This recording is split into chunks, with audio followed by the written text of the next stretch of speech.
اعوذ باللہ من الشیطان اللعین الرجیم بسم اللہ الرحمن الرحیم الحمد للہ وکفا وسلام علی عبادہ الذین اصطفی. درود بھیجیے.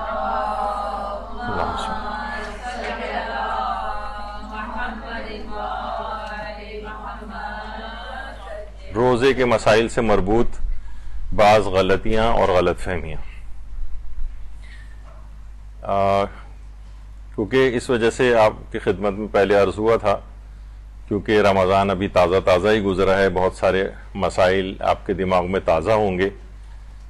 اور بہت کثرت کے ساتھ جو لوگ غلط فہمیوں میں مسائل کی گرفتار ہیں، حتیٰ کہ جو دین کے اوپر عمل بھی کرنا چاہتے ہیں وہ بھی بعض غلط فہمیوں کے اندر مبتلا ہیں، تو ہم ان غلطیوں کا تذکرہ یا غلط فہمیوں کا تذکرہ یہاں پر بیان کر رہے ہیں. ابھی پچھلی اتوار کو ہی جو مسئلہ ایک بیان ہوا تھا کہ روزہ خور کو ماہ رمضان کے دنوں میں کھانا پینا دینے کا جو فقہی حکم تھا، اس میں تھوڑی سی ڈیولپمنٹ ہوئی ہے. آپ کو یاد ہوگا کہ پچھلی دفعہ یہ عرض کی گئی تھی کہ اگر کوئی شخص روزے سے ہو تو ایسے افراد کو کہ جن کے پاس کوئی عذر شرعی نہیں ہے اپنے روزہ چھوڑنے کا، ان کو کھانا پانی دینا احتیاط واجب کی بنا پر. آغا سیستانی احتیاط واجب لگاتے ہیں، رہبر معظم کا فتویٰ ہے. آیت اللہ خوئی بھی وہ کہتے تھے فقط معذورین کو دیا جا سکتا ہے. معذورین سے مراد کون تھے؟ مثلا بیمار ہے کوئی، اس کو دے سکتے ہیں. مثلا کوئی عورت نجاست کے عالم میں ہے، اس کو کھانا پانی دیا جا سکتا ہے. کوئی بہت بوڑھا ہے، اسے دیا جا سکتا ہے. کوئی مسافر ہے، اسے دیا جا سکتا ہے. اس کے علاوہ جو اور لوگ ہیں جن کے پاس کوئی عذر شرعی نہیں ہے، ان کو نہیں دے سکتے. جن کی ہم نے مثالیں دی تھیں کہ خاندانی جو سسٹم ہوتا ہے اس کے اندر مثلا ساسوں کو بعض اوقات سرو کرنا پڑتا ہے جبکہ وہ روزہ رکھ سکتی ہیں، سسروں کو دینا پڑتا ہے. اور مثلا ایسا کوئی شوہر ہے کسی کا جو کہ روزہ نہیں رکھتا ہے اور اس کو دینا پڑ جاتا ہے، تو لوگ بہت پریشان ہوتے ہیں اس سلسلے میں کہ اس میں احتیاط واجب ہے، تو اب کیا کیا جائے. تو پچھلی دفعہ ہم نے ذکر کیا تھا کہ آیت اللہ سعید الحکیم طباطبائی یہ اجازت دیتے تھے، لیکن ان کا انتقال ہو چکا ہے، تو نئے افراد جن کو مسئلہ پتہ چل رہا ہے وہ ان کی طرف رجوع نہیں کر سکتے. تو یہ بھی عرض ہوا تھا کہ آیت اللہ اسحاق فیاض اور آیت اللہ شبیری زنجانی سے سوال لکھ کے جو ہے وہ دریافت کیا گیا ہے، تو وہاں سے جواب بہرحال آیت اللہ اسحاق فیاض کی طرف سے آ گیا ہے. اور احتیاط واجب میں آیت اللہ سیستانی کی اگر فالعالم کے طور پر ان کو لیا جائے آیت اللہ اسحاق فیاض کو، تو یہ فرماتے ہیں کہ روزے دار جو ہے اس کے اوپر کوئی چیز نہیں ہے، کوئی اس کے اوپر فقہی حکم نہیں ہے اگر وہ ایسے روزہ خور کو کوئی کھانا یا پانی دیتا ہے. اور جو روزہ خواری کر رہا ہے صرف وہ گناہگار ہے اور وہی شخص قیامت میں جواب دہ ہوگا. یعنی آپ کے لیے اس لحاظ سے ایک یہ والے مسئلے کا حل اس انداز سے نکل آیا ہے کہ اگر اس مسئلے میں آیت اللہ اسحاق فیاض کی طرف رجوع کر لیا جائے تو ایسے افراد کو کھانا پینا دیا جا سکتا ہے. اس میں بس شرط ظاہر ہے یہی ہے کہ ایسا نہ ہو کہ وہ تشویق و ترغیب ہو، آئندہ بھی وہ کریں ایسا کہ وہ روزہ خواری کرتے رہیں اس انداز سے. اور ماہ رمضان کی اس میں کوئی توہین بھی نہیں ہونی چاہیے. یعنی ایسا نہ ہو کہ جناب آپ نے علل اعلان دے رہے ہیں، گھر میں وہی عام دنوں کا سک ماحول ہے، کھا پی رہے ہیں لوگ جس طریقے سے نارمل دنوں میں ہوتا ہے، تو یہ حد کے حرمت ہے. یہ دو چیزوں کا خیال رکھا جائے تو پھر دیا جا سکتا ہے ان کی طرف رجوع کر کے. اچھا، اس طرح کے کچھ مسئلے اس میں بھی آتے ہیں. مثلا گھروں میں ماسیاں کام کرتی ہیں، عام طور پر جو اس طرح کے ڈومیسٹک سرونٹس ہوتے ہیں، یا مثلا یہ مزدور گھر میں کام کر رہے ہیں، کوئی رنگ کرنے والے آئے ہوئے ہیں، یا اور وہ لوگ بھی روزہ نہیں رکھتے ہیں، تو وہ لوگ آ کے مانگتے ہیں کہ جو پانی دے دیں اور فلاں چیز دے دیں، تو لوگ بڑے اس وقت بظاہر ان کو پریشانی ہوتی ہے. تو اب اس مسئلے میں ان کی طرف رجوع کر کے ایسا کیا جا سکتا ہے. تو یہ ایک مسئلے کا ایک حل اس لحاظ سے نکل آیا ہے. اچھا، ایک مسئلہ ایک اور پیش آتا ہے، وہ بھی اس سے لوگ بہت تنگ ہوتے ہیں، اور یہ ہے ایسا مسئلہ. ظاہر ہے جب ہے انسان نزلے کھانسی بھی ہو جاتے ہیں، اس کے اندر کھنکار رہے ہیں، مثلا جو بھی سپیوٹم بلغم وغیرہ ہے وہ منہ کی فضا کے اندر آ جاتا ہے. ایک تو یہ ہے کہ خود ہی مثلا نزلہ کھانسی ہوا اور وہ جسے ہم عام زبان میں کہتے ہیں کہ دماغ سے سیدھا جو ہے مثلا حلق میں چلا گیا، تو اس میں تو روزہ کسی کے نزدیک بھی غلط نہیں ہوتا، باطل نہیں ہوتا، وہ تو صحیح ہے. لیکن عام طور پہ یہ اس وقت ہوتا ہے جب مثلا کھنکارا اور منہ کی فضا کے اندر یہ چیز آ جائے، بلغم آ جائے، اب اسے نگلنے کا ایک مسئلہ ایک درپیش ہوتا ہے۔ آیت اللہ خوئی بھی احتیاط واجب لگاتے ہیں کہ اسے نہ نگلا جائے، رہبر معظم آیت اللہ خامنئی بھی کہتے ہیں کہ احتیاط واجب ہے، اسے نہیں نگلنا چاہیے، یعنی اس کو ٹیشو میں نکال لیں آپ، اپنے کسی رومال میں نکال لیں، تھوکیں جا کر۔ یہاں ہم دیکھتے ہیں کہ کتنے مثلا نماز جماعت ہو رہی ہوتی ہے اور لوگ بہت شدید پریشان ہوتے ہیں، ظاہر کھنکارا انہوں نے اور بلغم جو ہے منہ کی فضا کے اندر آ گیا، اب اسی میں نماز پڑھنی ہے، نگل بھی نہیں سکتے ہیں اس کو، تو بڑے مسائل ان کے ساتھ ہوتے ہیں۔ بہرحال ہمارے برادران اہل سنت میں تو ایک مسئلہ ہے، ظاہر ہے ہمیں کسی اس کے طور پر نہیں سنا رہے، ان کے یہاں حدیث بھی ہے، صحیح بخاری میں بھی ہے، ابن ماجہ کی بھی حدیث ہے کہ اگر کسی کے ساتھ ایسا دوران نماز ہو جائے تو وہ اپنے بائیں پاؤں کے نیچے تھوک دے اس کو۔ تو بہرحال یہ اس طرح سے ان کا ایک فقہی حکم ہے، لیکن ہمارے ہاں بہرحال یہ ہے کہ کسی بھی طرح سے احتیاط واجب کے معنی یہ ہیں کہ وہ کسی کپڑے میں لے لے، ٹیشو میں لے لے، کسی بھی جگہ، ظاہر ہے مسجد میں اگر ہے تو وہ وہاں تو تھوکنا بھی ایک یعنی توہین مسجد کا سبب بن جائے گا، تو ہمیشہ اس طرح کی کوئی چیز ہونی چاہیے، لیکن اس کا ایک حل بھی ہے۔ اچھا، آیت اللہ سیستانی اس میں کیا کہتے ہیں؟ ابھی آپ نے سنا کہ آغا خوئی بھی احتیاط واجب لگاتے تھے اور رہبر معظم بھی احتیاط واجب لگاتے ہیں۔ آیت اللہ سیستانی یہ فرماتے ہیں کہ حالت روزہ میں اگر بلغم منہ کی فضا کے اندر آ جائے، جو آخری مسئلہ ہے، اگر سر یا سینے سے بلغم منہ کے اندر پہنچ جائے اور مکلف اسے نگل لے تو اس کا روزہ صحیح ہے۔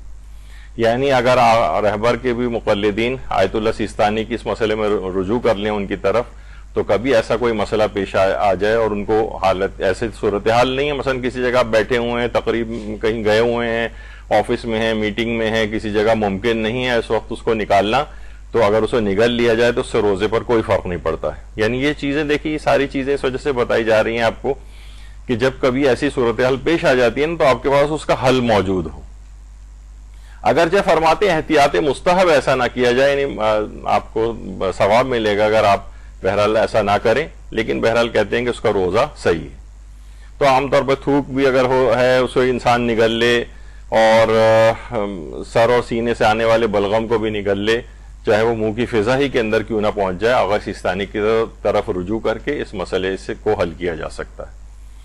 تو یہ ایک عام مورد ابتلا حالت روزہ میں کام آنے والا مسئلہ ہے کہ ایسی صورتحال ہوتی ہیں کہ جب اسے تھوکنا پاسبل نہیں ہوتا، تو اس وقت کے لیے حل بتائے گئے۔ اچھا، فطرے کے بھی بہت سے مسئلے پچھلی مرتبہ ہم نے ڈسکس کیے تھے۔ فطرہ کب دینا بہتر ہے، ماہ رمضان کے دوران یا شب عید؟ پچھلی دفعہ یہ بات آئی تھی کہ فطرہ آقا خوئی اور آقا سیستانی کے نزدیک ماہ رمضان میں کبھی بھی دیا جا سکتا ہے، پہلی رمضان شروع ہونے سے لے کر اور آخر رمضان تک، اور امام خمینی اور رہبر معظم جو ہیں وہ کہتے ہیں کہ نہیں، شب عید ہی دیا جائے۔ اچھا، اب بالفرض اگر ہم ان دونوں مراجع کی بات لیں، خوئی صاحب اور سیستانی صاحب کے مقلدین کے لیے، کہ ان کے لیے کب دینا بہتر ہے، تو اکثر افراد یہ بات کہتے ہوئے یعنی نظر آتے ہیں، جس میں کوئی ایسی غلط بات بھی نہیں ہے، لیکن وہ یہ ہے کہ بھائی بہتر نہیں ہے کہ ہم فطرہ ماہ رمضان میں دے دیں تاکہ جو غریب ہے اپنے عید کا شاپنگ کر لے، کوئی اپنے بچوں کے لیے کپڑے بنا لے یا کوئی بھی اس طرح کی چیزیں۔ تو بظاہر تو یہ بات ٹھیک ہے اور اس میں کوئی حرج نہیں، بالکل جائز ہے، لیکن بہرحال مراجع خود آغا سیستانی بھی یہ فرماتے ہیں کہ زیادہ بہتر اور افضل یہی ہے کہ فطرہ شب عید دیا جائے، یعنی یہ زیادہ بہتر نہیں ہے۔ جیسے کہ عام طور پر دماغوں میں ایک چیز آتی ہے کہ ہم فوراً اس لحاظ سے سوچ رہے ہوتے ہیں کہ وہ اپنی عید کی خریداری کر لے۔ یہ شب عید کیونکہ واجب ہوتا ہے، لیکن اجازت ہے کہ رمضان میں بھی دیا جا سکتا ہے، تو اس میں ثواب کس میں زیادہ ہے؟ رمضان میں دینے کا ثواب زیادہ ہے شب عید؟ تو اس میں آغا سیستانی فرماتے ہیں شب عید میں ہی دینے کا ثواب زیادہ ہے۔ اب اگر کوئی شخص افضل والی چیز کے اوپر عمل کرنا چاہے، زیادہ ثواب لینا چاہے، تو وہ شب عید ہی فطرہ نکالے۔ یہ اس وجہ سے کیونکہ یہ چیز بہت سننے میں آتی ہے اور کوئی غلط بھی نہیں ہے، بس لیکن اس لحاظ سے اس کے اندر یہ مسئلہ پیش آتا ہے کہ یہ افضل والی چیز اس کے ہاتھ سے نکل جائے گی۔ البتہ جائز ہے دینا ماہ رمضان میں، تو دیا جا سکتا ہے۔ اچھا، اب یہ ہوتا ہے کہ عید کے دن اگر کسی نے ظہر کے بعد فطرہ ادا کیا، ایک تو یہ کہ دیکھیے جس کو نماز عید پڑھنا ہوتی ہے اس کے لیے ضروری ہے کہ فطرہ نماز عید سے پہلے نکال دے، فطرہ نماز عید سے پہلے نکالے، اور جسے عید کی نماز نہیں پڑھنی وہ ظہر تک تاخیر کر سکتا ہے، عید کے دن ظہر تک. لیکن اس کے بعد لوگ کیا کرتے ہیں کہ بہرحال سوچتے ہیں کہ اب ہم کل دے دیں گے فطرہ، آج تو پاسبل نہیں ہے، یا کل کوئی مثلا مستحق کوئی کل آئے گا ہم اس کو دے دیں گے. تو عید کے دن اگر ظہر کے بعد اس نے فطرہ ادا کیا تو نیت اس میں ادا اور قضا کی نیت کے بغیر قربت مطلقہ کی نیت ہوتی. ایک نیت ہے قربت مطلقہ، اور کوئی ادا اور قضا کی نیت نہ کرے، بغیر ادا اور قضا. کیونکہ دیکھیے بہت سے مسائل ایسے ہیں کہ بعض اوقات ادا اور قضا کی نیت کے بغیر ان کو کیا جاتا ہے. مثلا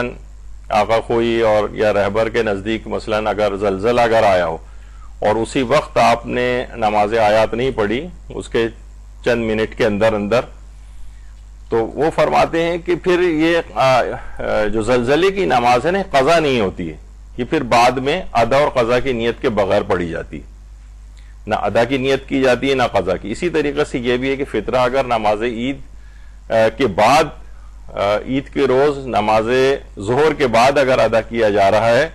تو پھر نہ ادا کی نیت ہوگی نہ قضا کی نیت ہوگی، اور قربت مطلقہ کی ایک نیت کہلاتی ہے. اچھا، اب بعض اوقات دیکھیے یہ بھی ہوتا ہے کہ نامعقول قسم کی وجوہات کی بنا پر فطرے کی ادائیگی میں لوگ تاخیر کرتے ہیں. بھائی چلیں پھر بھی کچھ سمجھ آتا ہے کہ اگلے دن دے دیں گے، اس سے اگلے دن دے دیں گے. بظاہر ویسے تو یعنی عید کے دن ہی یا شب عید دینا واجب ہوتا ہے، لیکن چلیں لوگ کئی مہینوں کے بعد، مثلا کوئی باہر ہیں سوچ رہے ہیں جب ہم پاکستان جائیں گے تو دے دیں گے، یا کسی اور جگہ پہ اگر کوئی ہے کوئی فلاں ہمیں اس کو دینا ہے، جب وہ مستحق ہمارے پاس پہنچے گا، فلاں رشتہ دار یا کوئی جاننے والا ملے گا جو اس تک پہنچا دے گا، وہ اگلے مہینے کی فلائٹ سے جا رہے ہیں مثلا ان کو دے دیں گے. یہ کیا ہے؟ نامعقول وجوہات ہیں. اس میں فطرے کی ادائیگی میں تاخیر نہیں کرنا چاہیے. یہ ایک واجبات کا مسئلہ ہے، یہ ایک ایسا نہیں ہے کہ بالکل ایسے لوگ بہت عام طریقے سے لے رہے ہوتے ہیں، 6 مہینے 8 مہینے پچھلے سالوں کے فطرے لا کے دے رہے ہوتے ہیں. یہ نماز ظہر سے پہلے تک لازمی فطرے کو ادا ہو جانا چاہیے، وہ بھی ان افراد کے لیے کہ جو کہ نماز عید نہیں پڑھنا چاہتے تو ظہر تک، ورنہ نماز عید سے پہلے دینا ہے، شب عید میں دے دینا ہے. تو اس میں آپ دیکھ لیں کہ گھر میں بھی ایسی کوئی صورتحال ہو تو یہ نامعقول قسم کی جو وجوہات ہیں، بعض معقول وجوہات ہوتی ہیں اس کے حل بھی ہوتے ہیں. حاکم شرع سے اجازت لے لیں، جس غریب کو آپ کو دینا ہے اس سے فون پہ اجازت لے لیں، ہم نکال کے رکھ کے الگ کر رہے ہیں، آپ کو چند دنوں میں پہنچا دیں گے. اس طرح کی چیزیں تو پھر صحیح ہو جائے گا. لیکن ویسے جو ہے خود سے تاخیر کرنا پھر یہ اس کی اجازت نہیں ہے. پھر ایک چیز ہوتی ہے کہ فطرہ خود غریب کو دینے کا زیادہ ثواب ہے یا حاکم شرع یا اس کے نمائندے کے تھرو دیں. بہت سے لوگ اس میں یہ کہتے نظر آتے ہیں کہ نہیں، اس میں زیادہ بہتر یہی نہیں کہ آپ خود دیں، ہر آدمی کو چاہیے کہ خود فطرہ دے. اپنے قریبی عزیز اقارب رشتہ دار کو تو دیا جا سکتا ہے، لیکن اسے چاہیے خود دے. کیوں ہم جا کے، آج کل ویسے بھی فقہاء اور مجتہدین کے خلاف ایک بڑی منظم ایک کیمپین بھی چل رہی ہے، تو اس میں یہی ہوتا ہے ہم کیوں دیں ان کو، ہم خود کیوں نہ دیں. تو اس میں فقہی حکم یہ ہے، سب مجتہدین نے لکھا ہے کہ فطرہ خود بھی غریب کو دیا جا سکتا ہے، بالکل اس کی اجازت ہے. لیکن افضل یہ ہے، زیادہ بہتر ہے، احتیاط کے مطابق یہ ہے کہ حاکم شرع یا اس کے نمائندے کے تھرو ہونا چاہیے. تو اس کے اندر ایک افضل، اگر کوئی افضل چیز کرنا چاہ رہا ہے، زیادہ ثواب لینا چاہ رہا ہے، یا تو ان سے اجازت لے لے کہ میں آپ کی اجازت سے ہمارے فلاں رشتہ دار ہیں کہ میں ان تک پہنچا دوں. تو اس میں بھی آپ کو سب تقریباً کوئی بھی مسئلہ نہیں ہے، کوئی مجتہد یا اس کا وکیل نہیں کہے گا کہ نہیں آپ ہر صورت میں مجھے کو لا کر دیں، نہیں خود نہیں دے سکتے، ایسا کوئی بھی نہیں کہتا ہے. اجازت لے لیں گے تو پھر کیا ہوگا، پھر اس کا مطلب ہے کہ ان کے بہاف پر آپ ادا کر رہے ہیں، تو ایک لحاظ سے یہ افضلیت والا پہلو آ جائے گا. خود سے دیں گے ثواب کم ہے، فضیلت کم ہے. حاکم شرع یا اس کے نمائندے کے تھرو دیتے ہیں تو اس میں ثواب اور فضیلت زیادہ ہے. تو وہ افراد کی اس میں غلط فہمی کی نفی کرنا مقصود ہے کہ جو یہ کہتے ہیں کہ خود سے دینے کا ثواب زیادہ ہے. اچھا، اس کے بعد کیا فطرہ کسی دوسرے مرجع کے وکیل کو دے سکتے ہیں؟ زیادہ تر یہ مسئلہ عام طور پر پیش آتا ہے مثلا آیت اللہ خامنئی کے مقلدین کے لیے کہ زیادہ وکلا وغیرہ کا نہیں ہے. جیسے پاکستان میں اکا دکا ان کے معروف اس طرح سے وکلا ہیں یا لوگوں کو پتہ نہیں ہے ان کے، تو لوگ کہتے ہیں کیوں نہ ہم آغا سستانی کے وکلا کافی تعداد میں انہی کو دے دیں اگر فطرہ. تو یہ سارے مجتہدین کہتے ہیں کہ فطرہ کے لیے ضروری نہیں ہے کہ آپ اپنے مرجے کے وکیل ہی کو دیں یا مرجے کو ہی لا کر دیں. ہر شخص جو ہے، ہر وہ شخص کہ جس پر آپ کو اعتماد ہے کہ یہ فطرہ صحیح مسائل کے تحت لوگوں میں تقسیم کر سکتا ہے غریبوں میں شرائط کے مطابق، اس کو آپ فطرہ دے سکتے ہیں. اس کے لیے مجتہد یا اس کا وکیل ہونا بھی ضروری نہیں ہے، اور کسی عام شخص کو بھی دے سکتے ہیں، کسی ادارے کو بھی دے سکتے ہیں جس پر یہ اطمینان ہو. لیکن ذاتی طور پر اداروں کے اندر یعنی ہم نے دیکھا ہے کہ جو یہ چیریٹی کے کام کرنے والے ادارے ہیں، فقہی احکام کا زیادہ خیال نہیں رکھتے. جو رکھتے ہوں اور اطمینان ہو آپ کو، ان کو دے دیں. اور جو اطمینان نہیں ہے اگر کسی کے پاس، عموماً جب ذرا تحقیق کی گئی تو وہ اس میں زیادہ اتنا پیچیدگی میں نہیں جاتے ہیں. بس جہاں سے بھی مل رہا ہے، بس ایک انسانیت والی بات ہونی چاہیے اور سب کو جانا چاہیے، اس طرح کا ایک آفاقی ایک نظریہ پیش کر رہے ہوتے ہیں. ایسا نہیں ہے. اس میں کیٹیگریز ہیں، کس کو دیا جائے گا، کن شرائط کے ساتھ دیا جائے گا. عام صدقات کے اندر اجازت ہے، وہ اس میں عام و خاص سب شامل ہیں، حتیٰ کہ کافر کو بھی صدقہ دیا جا سکتا ہے. صرف ناصبی کو نہیں دے سکتے، کافر کو بھی دے سکتے ہیں. تو اس میں نہیں ہے. لیکن یہ تو واجبات والا مسئلہ ہے، فطرہ واجب والی چیز ہے، اس میں شرائط ہیں. تو اس میں بس جس کا بھی آپ کو اطمینان ہو، کسی شخص کو بھی دے سکتے ہیں کہ بھئی آپ یہ فطرہ پہنچا دیجیے گا، اور جو بس اس پہ یہ اطمینان ہو کہ شرائط سے بھی واقف ہے، صحیح مسائل کے تحت غریب کو تلاش کر کے آپ کی، کیونکہ آپ اپنا واجب دوسرے کے اوپر ڈال رہے ہیں تو اسے قابل اعتماد ہونا چاہیے. یعنی ایسا نہیں ہے کہ بس ہاں ٹھیک ہے، یہ اب آپ کو اس سے غرض نہیں، ہم نے دے دیا بس، اب ہمیں اس سے غرض نہیں کہ کہاں دے رہا ہے. عام افراد میں مجتہد کے وکیل یا مجتہد کو اگر دیں گے تو پھر اس میں آپ کو نہیں دیکھنا ہے، بس آپ کا ذمہ ادا ہو جائے گا. لیکن عام افراد کو دے رہے ہیں یا اداروں کو دے رہے ہیں تو آپ کی ذمہ داری اس وقت تک نہیں اترے گی جب تک کہ آپ کو اطمینان نہ ہو. اچھا، ایک ہے شب عید فقط افطار کرنے والے مہمان کا فطرہ. اس میں بھی لوگ بڑا کنفیوژن کا شکار ہوتے ہیں، اور کہ شب عید اگر کوئی افطار، مثلا بیٹیاں ہی باپ کے گھر پر آ گئیں اور وہیں ہیں، داماد بھی وہیں پر ہیں، کھانا وانا بھی وہیں پہ کھا رہے ہیں، اور اس کے بعد رات وہاں نہیں گزارتے اور اس کے بعد چلے جاتے ہیں، مثلا وہ اپنے گھر کو واپس چلے جاتے ہیں. تو عام طور پر لوگ کہتے ہیں بھائی شب عید، دیکھیے توضیح المسائل میں لکھا ہوا ہے کہ مہمان جو وہ آپ کا نان خور شمار ہو. نان خور کے معنی یہ سمجھتے ہیں کھانا کھانے والا، ترجمہ بھی اس کا یہی ہے. تو نان خور سے مراد یہاں پر ہے ڈیپینڈنٹس میں سے، یا اس وقت اس رات اس کا تمام اخراجات، کھانا پینا اور یا اس کے کمفرٹ، آسائش کے جتنی بھی سہولیات ہیں اس کے ذمے ہو. مثلا بیٹی اپنے بچوں کے ساتھ اگر باپ کے گھر آ گئی اور وہیں رات کو رک بھی رہی ہے تو وہ باپ کے ذمے اس کا فطرہ ہوگا. یعنی شوہر نہیں نکالے گا، بلکہ جہاں پر وہ شب عید موجود ہیں، اگر وہ اس طرح سے کہ باپ کے گھر میں، اور عام طور پر جب باپ کے گھر میں ہوتی ہیں تو وہ باپ ہی ان کا سارا خرچہ، ہر کمفرٹ کا خیال، چیزیں یہ سب وہی کر رہا ہوتا ہے، تو یہ فطرہ باپ کے اوپر آ جائے گا. لیکن وہ افراد کے جو شب عید عام طور پر مہمان آتے ہیں، ہلہ گلہ ہوا، کھانا وانا کھایا، افطاری کی، اس کے بعد رات کو واپس چلے گئے، ان میں سے کسی کا بھی فطرہ جو ہے وہ صاحب خانہ پر نہیں ہوتا ہے. اور بہت زیادہ ایک مسئلہ اس کے اندر یہ بھی پیش آتا ہے کہ شب عید مساجد میں لوگ افطاری نہیں بھیجتے. شروع کے دنوں میں اور آخری عشرے کے اندر بہت زبردست افطاریوں کا سلسلہ چل رہا ہوتا ہے، لیکن جیسے ہی شب عید قریب آتی ہے، جس کے متعلق امکان ہوتا ہے کہ آج شب عید نہ ہو، مسجد میں افطاری لوگ بھیجتے ہی نہیں. بڑی مشکل سے انتظامات وغیرہ کرنے پڑتے ہیں وہاں کی انتظامیہ کو. لوگ سمجھتے ہیں مثلا یہ 200 300 400 جتنے بھی نمازی بیٹھے ہیں، اگر ان کو ہم نے آج افطاری کروا دی تو یہ ہمارے مہمان شمار ہو جائیں گے اور ان سب کا فطرہ ہم پر واجب ہو جائے گا. اب تو یہ سسٹم اتنا نہیں رہا، لیکن بہرحال ابھی بھی ہوتا ہے. فقیر وغیرہ جیسے گھروں کے اوپر آتے ہیں اور کھانا مانگ رہا ہے، تو آپ نے ظاہر رمضان ہے، کھانا اس کو دیا، تو لوگ سوچتے تھے کہ شب عید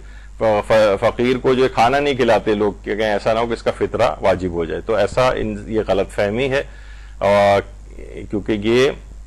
اس طرح کا مہمان نہیں ہے کہ ان کا پورا قیام و طعام شب عید ہمارے اوپر واجب ہو جائے. یعنی یہ عام طور پہ گھر کے جو افراد ہوتے ہیں، ایسے ملازمین جو آپ ہی کے گھر پہ عام طور پر رہتے ہیں، یا اس کے اندر وہ افراد بھی آتے ہیں،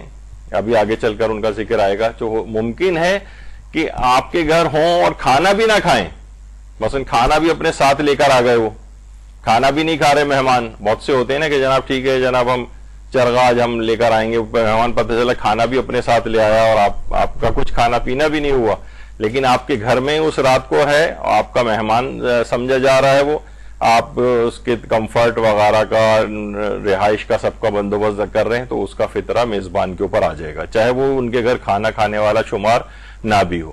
تو یہاں پر نان خور جو مراد ہے، یا کھانا کھانے والا جو اس کا ترجمہ کیا جاتا ہے، جسے عربی میں ایلولہ کہا جاتا ہے، یہ ڈیپینڈنٹ ہونا شمار کیا جاتا ہے، یعنی اس کی کفالت اس شب عید اس شخص کے ذمے ہو۔ تو ایسے جو 24 گھنٹے عام طور پر رہتے ہیں ملازمین، وہ بھی اس میں آ جاتے ہیں، اور ان کا فطرہ بھی جو ہے وہ نکالنا ہوتا ہے۔ تو یہ غلط فہمی ہے کہ شب عید مسجد میں افطاری نہ بھیجنا، فقیر کو کھانا نہ دینا وغیرہ، اس سے کسی کا بھی فطرہ ان میں سے واجب نہیں ہوتا۔ اچھا، بعض اوقات یہ ہوتا ہے کہ عیال دوسرے ملک یا شہر میں ہیں، تو ان کا بھی فطرہ واجب ہوتا ہے۔ مثلا کسی کا بیٹا ہے، وہ گیا ہوا ہے مثلا کہیں پڑھنے کے لیے، مثلا ملیشیا پڑھنے کے لیے گیا ہوا ہے، کسی جگہ امریکہ پڑھنے کے لیے گیا ہوا، اور باپ سارا خرچہ اس کا اٹھا رہا ہے، تو اگرچہ وہ لڑکا نہ ان کے گھر کھانا کھا رہا ہے آج کی رات، نہ یہاں پر مہمان ہے، لیکن یہ اس کے ڈیپینڈنٹس میں سے شمار ہو رہا ہے، تو اس کا فطرہ بھی نکالنا پڑے گا باپ کو، چاہے وہ پاکستان میں ہے باپ اور بیٹا ہے امریکہ میں مثلا۔ ہاں، اگر بیٹا یہ کہ خود کچھ کھا کما رہا ہے، اور یا مثلا فل برائٹ اسکالرشپ پہ گیا ہوا ہے، ہر طرح کا اس میں یعنی گورنمنٹ نے اس کا خرچہ کیا اٹھا رہی ہے، تو پھر وہ اپنا فطرہ خود نکالے گا لڑکا۔ لیکن اگر وہ پورا باپ کے اوپر ڈیپینڈنٹ ہے، تو وہ جو ہے باپ اس کا فطرہ نکالے گا۔ یا بہت سے افراد سعودی عرب میں ہوتے ہیں، فیملی ان کی یہاں پر ہے،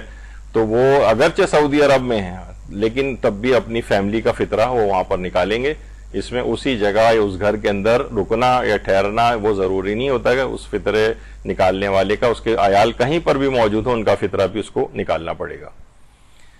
اچھا، ایک بہت سی چیز بڑے کمپلیکیٹڈ ہو جاتا ہے، اور یہ خاص طور پر ہوتا ہے مہمانوں والے مسئلے میں، کہ وہ شک ہوتا ہے کہ پتہ نہیں فطرہ ہم میں سے کس کی ذمہ داری، وہ مقامات جہاں شک ہو کہ فطرہ کس کے ذمے ہے۔ مہمان سوچ رہا ہوتا ہے مثلا میں اس کو ادا کر دوں، مثلا اس کو جو داماد ہے اسے اچھا نہیں لگ رہا ہے کہ میں اپنی فیملی میری یہاں پر آئی ہوئی ہے، مجھ پر فطرہ واجب ہے یا میرے سسر کے اوپر واجب۔ بعض اوقات بہت سی کنفیوژن ہو جاتا ہے لوگوں میں، اگرچہ ان سب کے بھی حل موجود ہیں لیکن کنفیوژن ہو جاتا ہے۔ یعنی وہ تمام مقامات کے جہاں شک ہو کہ فطرہ کس کے ذمے ہے، تو وہ آپس میں وہ لوگ ان میں سے کوئی ایک شخص بھی دوسرے کی اجازت سے فطرہ نکال دے۔ مثلا داماد ہے، وہ اپنے سسر کو اعتماد میں لے لے کہ ہم میں سے فطرہ، کیونکہ ہمیں سمجھ میں نہیں آ رہا کہ فطرہ ہم میں سے کس کے اوپر واجب ہے، تو میں فطرہ نکال دیتا ہوں، ہم میں سے جس کے اوپر بھی فطرہ واجب ہے فطرہ اس کی طرف سے ادا ہو رہا ہے، اور سسر کہہ دے ہاں ٹھیک ہے، تو یہ فطرہ پھر ادا ہو جائے گا۔ یعنی وہ مقامات کے جہاں شک ہو کہ فطرہ کس کے ذمے ہے، بجائے اس کے کہ دونوں کہیں گے میں بھی فطرہ نکال دیتا ہوں آپ بھی نکال دیجئے، اس کی ضرورت نہیں، دونوں ایک دوسرے سے اجازت لے لیں اور کوئی ایک آدمی فطرہ نکال دے۔ یہ ایک اس کا ایک حل ہے کہ ہر وہ مقام کے جہاں شک ہو کہ فطرہ کس کی ذمہ داری ہے، تو وہ افراد جن کے آپس میں یہ ڈیبیٹ چل رہی کہ ہم میں سے فطرہ کس کے اوپر ہوگا، وہ اس میں سے کوئی ایک دوسرے کی اجازت سے نکال دے کہ فطرہ جس کے اوپر بھی ہے اس کی طرف سے ادا ہو رہا ہے۔ یہ ایک اس کا ایک حل ہے۔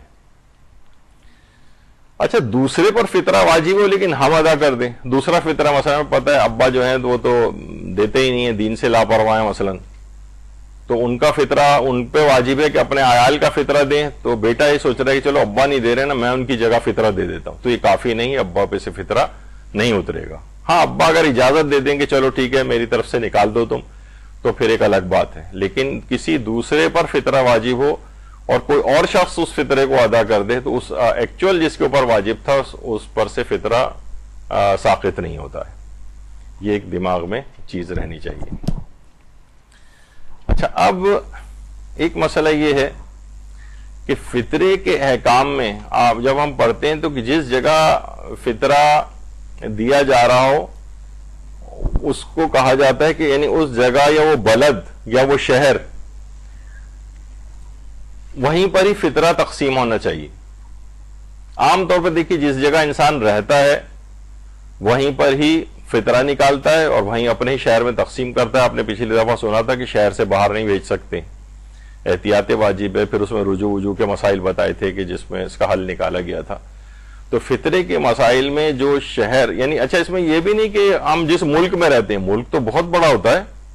مثلا کوئی کراچی کے اندر اگر رہ رہا ہے تو وہ اپنا فطرہ جو ہے وہ مثلا لاہور تو نہیں بھیج سکتا، اگرچہ وہ بھی پاکستان میں ہے. تو اتنا کینوس کو جو ہے وہ بڑا نہیں کرنا چاہیے. یعنی وہ شہر، گاؤں یا وہ دیہات یا جس جگہ پہ یہ انسان رہتا ہے، یعنی وہ سمجھے کہ وہیں کے غربا کو تلاش کر کے دینا چاہیے احتیاط واجب کی بنا پر. تو فطرے کے احکام میں بلد سے مراد یہ ہے. اچھا، ایک اور بڑی چیز اس کے اندر ہے کہ یعنی فطرہ، جس جگہ انسان فطرہ نکالنے والا موجود ہے اس شہر میں تقسیم کیا جائے یا جہاں پر وہ اس نے فطرہ بھجوایا ہے وہاں پر تقسیم. مثلا کوئی شخص سعودی عرب کے اندر رہتا ہے تو اس کو فطرہ وہیں پر وہاں کے غربا میں تقسیم کرنا چاہیے، لیکن مثلا اس نے کسی اور شہر بھجوا رہا ہے وہ، یعنی نکالنے والا جس جگہ پہ موجود ہے وہاں پر تقسیم ہونا چاہیے یا جس جگہ وہ فطرہ بھجوا رہا ہے وہاں پر تقسیم ہونا چاہیے. یعنی معیار اس میں کیا ہے؟ تو اس میں معیار یہ نہیں کہ وہ فطرہ نکالنے والا کہاں پر ہے، جہاں پر زکوٰۃ فطرہ نکالی جا رہی ہے مال میں سے اور جس جگہ وہ زکوٰۃ فطرہ موجود ہے وہاں پر تقسیم ہونا معیار ہے، اور وہیں کا ریٹ بھی دیکھا جائے گا چیزوں کا. مثلا یہ نہیں ہوگا کہ کوئی شخص امریکہ میں ہے اور وہ اس نے بھجوا دیا ہے فطرہ مثلا پاکستان میں، اور فطرہ یہاں پر موجود ہے کراچی میں. اس نے کہا میرا اکاؤنٹ ہے، اس میں سے اتنے پیسے نکال دیں، اپنے گھر والوں کو اس نے کہہ دیا اور یہاں فطرہ دے دیں. تو وہ جس جگہ پر موجود ہے وہاں کا ریٹ نہیں دیکھا جائے گا امریکہ کا. مثلا فطرہ جہاں پر نکالنے کے بعد تقسیم ہو رہا ہے وہاں کا ریٹ دیکھا جائے گا، اور یہ الٹا بھی ہو سکتا ہے. تو بعض اوقات یہ ہوتا ہے کہ فطرہ ذرا زیادہ، یعنی اگر امریکہ کے ریٹ سے نکالیں گے تو کافی زیادہ ہوگا، جبکہ واجب نسبتاً کم ہے. پاکستان میں تو 3 کلو آٹے کا جو بھی ریٹ ہوتا ہے یا 3 کلو چاول کا وہاں کے مقابلے میں تو بہت کم ہے. یعنی اس کے اندر معیار یہ ہے کہ جس جگہ فطرہ نکالنے والا موجود ہے، عام طور پر وہ وہیں ہوتا ہے زیادہ تر 95%، 99% کیسز میں. ظاہر ہم کراچی میں ہیں تو فطرہ بھی ہمارا یہیں پر ہی ہوگا، یہیں ہم نکالیں گے. لیکن عام طور پر لوگ ادھر ادھر ممالک کے اندر رہتے ہیں تو معیار وہ نہیں ہے کہ وہ خود کہاں پر ہیں، بلکہ معیار یہ کہ زکوٰۃ فطرہ جہاں پر ادا کی جا رہی ہے، نکالی جا رہی ہے، یعنی نکال کر الگ کی جا رہی ہے اور تقسیم ہو رہی ہے، وہاں کا ریٹ دیکھا جاتا ہے فطرے میں. یہ ایک کنفیوژن ہوتا ہے لوگوں کو، وہ سوچتے ہیں کہ ہم امریکہ میں ہیں تو اور فطرہ بھجوا رہے پاکستان، تو ہم امریکہ میں جو دال اور چاولوں کا اور آٹے کا جو ریٹ ہے ہم وہاں کے مطابق ڈالر میں اس کو پے کریں گے، جبکہ ایسا نہیں ہے. جہاں پر نکال کر تقسیم ہو رہی ہے وہ وہاں کا چیز دیکھی جائے گی، وہاں کا ریٹ دیکھا جائے گا، وہ معیار وہ ہے. اچھا، ایک اور مسئلہ بھی پیش آتا ہے، وہ یہ ہے کہ مثلا اس نے کہا کہ سعودی عرب میں کوئی کسی اور ملک میں اس نے اپنے بیوی بچوں سے کہا کہ فطرہ جو ہے شب عید نکالنا ہے. مثلا بھائی ہم وہ والے احتیاط کر لیتے ہیں، اگر کوئی سیستانی ہے تو وہ تو رمضان میں بھی نکال سکتے ہیں، اتنا مسئلہ نہیں ہے. لیکن مثلا یہ لوگ اگر زیادہ فضیلت لینا چاہیں یا رہبر کی تقلید میں ہو یا امام خمینی کی تقلید میں ہو تو کہتے ہیں کہ شب عید ہی نکالنا چاہیے. تو اس میں جو اس کو ہم وکیل بنا رہے ہیں کہ تم میری طرف سے یہ فطرہ نکال دو، تو اب اگر مثلا وہ جو سعودی عرب میں بیٹھا ہوا ہے اور وہاں ایک دن پہلے مثلا یقینی ذریعے سے چاند نظر آ گیا ہے، ایک تو یہ کہ سعودی حکومت نے اعلان کر دیا ہے، اس کا تو کوئی اعتبار ہی نہیں.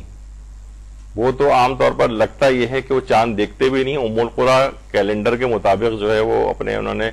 چاند سیٹ کیے ہیں، اس کے مطابق ہوتا ہے. اور کئی دفعہ تو انہوں نے جب بالکل غلط ثابت ہو گئے اور لوگوں کو بالکل نظر آ گیا چاند اور 28 کے بعد ہی چاند نظر آ گیا تو پھر جو ہے انہوں نے ایک روزے کی وہ کروائی، قضا کروائی اور یہ سب کچھ اس طرح سے. تو فطرے کی ادائیگی میں جو موکل یعنی جو کہہ رہا ہے کہ میرا فطرہ نکال دینا، اس کے وہاں شب عید ہونی چاہیے یا یہ کہ جس جگہ فطرہ وہ تقسیم کر رہا ہے جہاں پہ وکیل موجود ہے مثلا پاکستان میں، یہاں ابھی عید کا چاند نظر نہیں آیا، اور وہ جو اصل فطرہ نکالنے والا ہے جو کہہ رہا ہے کہ میرا فطرہ نکال دو، اس کی جگہ پر چاند نظر آ گیا، تو کون سے والے کے مطابق ہم جو ہے وہ عمل کریں گے؟ تو یہ اس میں یہ ہوگا کہ موکل یعنی جو فطرہ ادائیگی کر رہا ہے نا، جس کے اوپر فطرہ واجب ہوا ہے، جو کہہ رہا ہے کہ میری طرف سے فطرہ نکال دینا، اس کا جب چاند ہو جائے، چاہے یہاں پر نہ ہو، مثلا یہاں تو شب عید ہوئی نہیں، تو یہاں والا وکیل کہہ سکتا ہے کہ بھائی یہ تو شب عید دینا، یہاں تو شب عید ہوئی نہیں ابھی تک، تو اس میں معیار یہاں نہیں ہے بلکہ موکل کی جگہ کے اوپر چاند ہونا جو ہے وہ معیار ہے عید کا. وہاں اگر چاند ہو گیا اور یہاں نہیں بھی اگر ہوا تب بھی اس کو یہاں پر فطرہ نکال دینا ہے. یہاں پر بظاہر جو ہے الٹا معاملہ ہو گیا پچھلی طرح کی نسبت سے. تو بہرحال یہ ایک مسئلہ ہے کہ جو بھجوانے والے افراد ہوتے ہیں وہ اپنے چاند کے لحاظ سے یہاں پر تقسیم کروائیں، چاہے یہاں پر عید کا چاند نہیں بھی نظر آیا ہو. اچھا، قرض دے کر قرضہ معاف کرتے ہوئے فطرے کی ادائیگی. بھائی ایک چیز آپ نے جیسے ابھی سنا، امام خمینی اور رہبر کہتے ہیں کہ ماہ مبارک رمضان میں فطرہ نہیں دیا جا سکتا، لیکن مثلا وہ مانگنے آ گیا غریب، اب ان سے کہیں گے نہیں تم شب عید آنا، تو یہ کیا کریں کہ بہرحال یہ ایک چیز کی اجازت ہے کہ یہ اس کو قرض کے طور پر یہ پیسے دے سکتے ہیں، اور پھر جب شب عید آ جائے گی تو پھر جو فقہی حکم اس کے اندر ہے کہ پھر وہ فطرے کی نیت سے یعنی اتنا اس کے اوپر قرض معاف کر دیں جتنا فطرے کی اماؤنٹ بنتی ہے، یعنی اس سے پہلے قرضے کی نیت سے دے دیں اس کو. اچھا، قرضے کی نیت سے دینے کے معنی یہ ہیں، لوگ سوچتے ہیں کہ اس کو بتائے بغیر ہم نے خود ہی سوچ لیا کہ ہم قرضہ دے رہے ہیں اس کو. اس پہ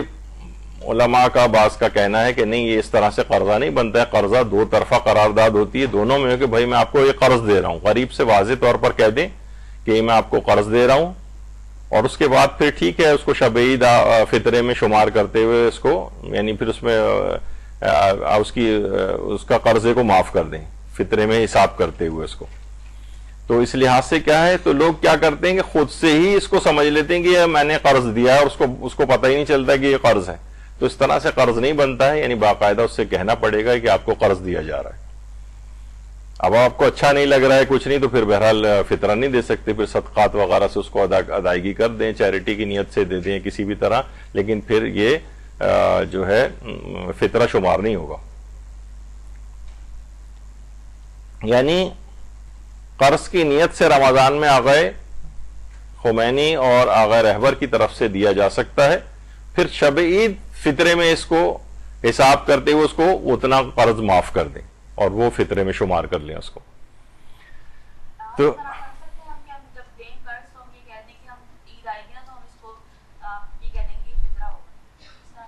اس کی کوئی وہ نہیں ہے ضرورت کہنے کی.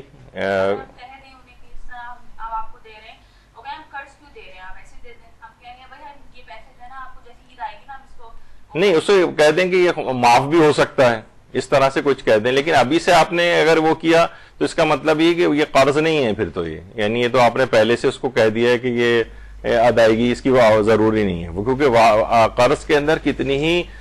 سہولیات سے آپ اس کو قرض دے دیں، جسے قرض حسنہ بھی کہا جاتا ہے. قرض حسنہ کو لوگ سمجھتے ہیں ہنس کر ٹال دینے والا قرض، یعنی جو واپس ہی نہیں کرنا ہوتا. قرض حسنہ میں بھی واپس کرنا ہوتا ہے، چاہے آپ بہت آسان شرطیں رکھ دیں، ٹھیک ہے 10 سال میں واپس کر دینا، مثلا 100 روپے مہینہ کر کے واپس کر دینا. یعنی قرض حسنہ میں بھی ادائیگی کی واپسی کی مدت طے ہونی چاہیے، چاہے بہت آسان شرطیں ہی کیوں نہ ہو، چاہے بعد میں آپ معاف کر دیں وہ الگ چیز ہے، لیکن شروع سے یہ نہ ہو کہ بھائی یہ لے رہے ہیں اور یہ معاف بھی ہے تو یہ تو پھر قرض نہیں ہوا نا. تو یہ اس طرح سے نہیں ہونا چاہیے، اسے کہ قرض کے طور پر دے رہے ہیں اور وہ کہہ گئے نہیں بھائی میں قرض کیوں لوں، مجھے یہی دیجیے، اس کا مطلب ہے قرض پہ تیار نہیں ہو، پھر آپ چیریٹی کی نیت سے دیں اور اپنا فطرہ جو اپنے ٹائم کے اوپر نکالیے. تو ایک مسئلہ یہ ہے اس میں. اچھا، ایک اور بھی مسئلہ آتا ہے. ابھی اس سے پہلے پچھلی دفعہ آپ نے سنا تھا کہ جن جن افراد کو فطرہ نہیں دیا جا سکتا، اس میں ایک کیٹیگری یہ کہ اپنے واجب النفقہ افراد کو فطرہ نہیں دے سکتے. مثلا والدین ہیں، وہ اپنی اولاد کو فطرہ نہیں دے سکتے اگر وہ ان کے واجب النفقہ کے اندر آتے ہیں. یا مثلا اولاد ہے، وہ اپنے والدین کو فطرہ نہیں دے سکتی، کیونکہ اگر وہ مستحق ہو رہے ہیں، ان کی ضروریات پوری نہیں ہو رہی، تو اولاد پر واجب ہو جاتا ہے کہ ان کا نان و نفقہ دے. شوہر اپنی بیوی کو فطرہ نہیں دے سکتا، بیوی اپنے شوہر کو فطرہ نہیں دے سکتی، یعنی بیوی تو دے سکتی ہے، وہ ابھی آگے چل کر آئے گا کہ بیوی پر شوہر کا نان و نفقہ واجب نہیں ہوتا، شوہر پر بیوی کا نان و نفقہ واجب ہوتا ہے. تو شوہر یہ سوچے کہ میں اس کو بجائے جیب خرچ دینے کے اس دفعہ فطرہ ہی دے دیتا ہوں اس کو، تو اس سے اپنا گزارا ہو جائے گا اس کا. یہ نہیں ہو سکتا. ہاں، ایک صورت ہے کہ جب واجب النفقہ افراد کو بھی فطرہ دیا جا سکتا ہے کہ نان و نفقے کے اندر جو چیزیں ہیں وہ تو آپ نارمل طریقے سے پرووائڈ کر رہے ہیں، کچھ چیزیں ایسی ہیں جو ان کی آپ پر نان و نفقے کے لحاظ سے واجب نہیں. مثلا باپ ہے کسی کا اور باپ غریب ہے تو اس کو فطرہ نہیں دیا جا سکتا، لیکن باپ کی ایک اور بیوی ہے مثلا سوتیلی ماں اس کی، اور باپ کو اس کا نان و نفقہ اٹھانا بھی مشکل، وہ ظاہر ہے غریب ہے، وہ اس کا بھی نان و نفقہ اٹھانا مشکل ہے، تو اس کے اپنی بیوی کے نان و نفقے کے لحاظ سے اس کو فطرہ دیا جا سکتا ہے۔ یا مثلا باپ ہے وہ مقروض ہے تو قرض ادا کرنا نفقے کے اندر نہیں آتا ہے۔ مثلا باپ اگر مقروض ہے اور بیٹا کہے کہ بھئی میں اس کو ایسا کرتا ہوں کہ باپ تو کیونکہ مقروض ہے تو یہ تو میں اس کو دے ہی نہیں سکتا، نہیں، کیونکہ قرض ادا کرنا نفقے میں شامل نہیں، یہ الگ سے ایکسٹرا خرچے ہیں۔ یعنی باپ ہے، اس کے کچھ ایسے واجب نان و نفقے سے ہٹ کر کچھ اور ایسی ذمہ داریاں اس کے کندھے کے اوپر ہیں جس میں اس کو خرچہ اٹھانا پڑتا ہے، جیسے اپنی بیوی کا خرچ، دوسری بیوی کا خرچہ اٹھانا پڑ رہا ہے، یعنی جو اس کی سوتیلی ماں ہے، یا اس کے اوپر کچھ ایسے قرضے ہیں باپ کے اوپر، تو وہ نان و نفقے کے اندر کیونکہ شامل نہیں ہے تو اس سے ہٹ کر یہ جو ہے فطرہ دیا جا سکتا ہے۔ یعنی واجب نفقے کے اندر چیزیں جتنی آتی ہیں وہ مائنس کر دی جائیں، تو الگ سے جو ایکسٹرا خرچے اس کے اوپر آ گئے ہیں یہ والے باپ کے اوپر، مثلا اپنی دوسری بیوی کا خرچہ اور یا اس کے اوپر جو قرضے آ گئے ہیں تو اپنے ان واجب النفقہ افراد کو نان و نفقے سے ہٹ کر جو چیزیں ان کے اوپر ایکسٹرا ذمہ داری آ گئیں ان کے لیے فطرہ دیا جا سکتا ہے۔ یہ ایک ایسی بیچ میں ایک چیز آ گئی ہے، اور یہ اس کے اندر بھی آتا ہے سہم سادات کے اندر بھی، لیکن ابھی میں فی الحال اس کو ابھی ڈسکس نہیں کر رہا۔ کیا دینی طالب علموں کو فطرہ دیا جا سکتا ہے؟ یہ ایک مسئلہ ہوتا ہے۔ عام طور پہ لوگ سوچتے ہیں کہ بھائی دینی طالب علم جو ہیں ان کو فطرہ اگر ہم دیں تو یہ زیادہ ظاہر ثواب والی بات ہے، دینی طالب علم بھی ہیں۔ تو دیکھیے آیت اللہ سیستانی فرماتے ہیں خود دینی طالب علم ہونا، چلے بھی ہم چھوٹے بچوں والا فی الحال نہیں کر رہے، جو بڑے بالغ افراد کے جو مدارس ہیں یا اس میں جو طالب علم پڑھ رہے ہوتے ہیں، تو آیت اللہ سیستانی کا ایک نظریہ سہم سادات کے سلسلے میں بھی ہے اور فطرے کے سلسلے میں بھی ہے کہ ان طالب علموں کے اوپر کہ جن کے اوپر علم دین حاصل کرنا واجب عینی ہو اور وہ غریب ہوں، ان کو تو دیا جا سکتا ہے فطرہ، اور اگر وہ سید ہیں تو سہم سادات بھی دیا جا سکتا ہے اگر اور شرطیں بھی پوری ہو رہی ہیں۔ لیکن جن پر واجب عینی نہیں، مثلا واجب عینی کب ہوتا ہے کہ بھئی ہم جس علاقے سے آئے ہوئے ہیں، اگر ہم پڑھ کر وہاں پر نہیں گئے، وہاں پہ بہت زیادہ ضرورت ہے، ایک لحاظ سے ہم پر واجب عینی ہو گیا ہے، اب کوئی کرنے والا نہیں ہے، علماء بھی نہیں ہیں وہاں پر، اب ہمیں واقعتاً یہاں پر آ کر پڑھنا ہے۔ اب ان کے اوپر اگر ایسی صورتحال ہو کہ واجب عینی ہو جائے، یعنی ایسا نہ ہو، ایک ہوتا ہے اس کے مقابلے میں واجب کفائی کہ اگر چند افراد سے بھی ذمہ داری پوری ہو رہی ہے تو اور دیگر افراد پر واجب نہیں ہوتا ہے، جیسے نماز جنازہ، اگر 2-3 افراد موجود ہیں تشیع جنازہ کے لیے، غسل و کفن دفن وغیرہ کرنے کے لیے، ظاہر ہے مثلا اگر دفن کرنا ہے، غسل کرنا ہے، میت کو اٹھا کے قبرستان تک لے جانا ہے، تو ایک آدمی سے کا تو کام نہیں ہے، وہ کیسے ایک آدمی اٹھا کر یہ سب کام کرے گا؟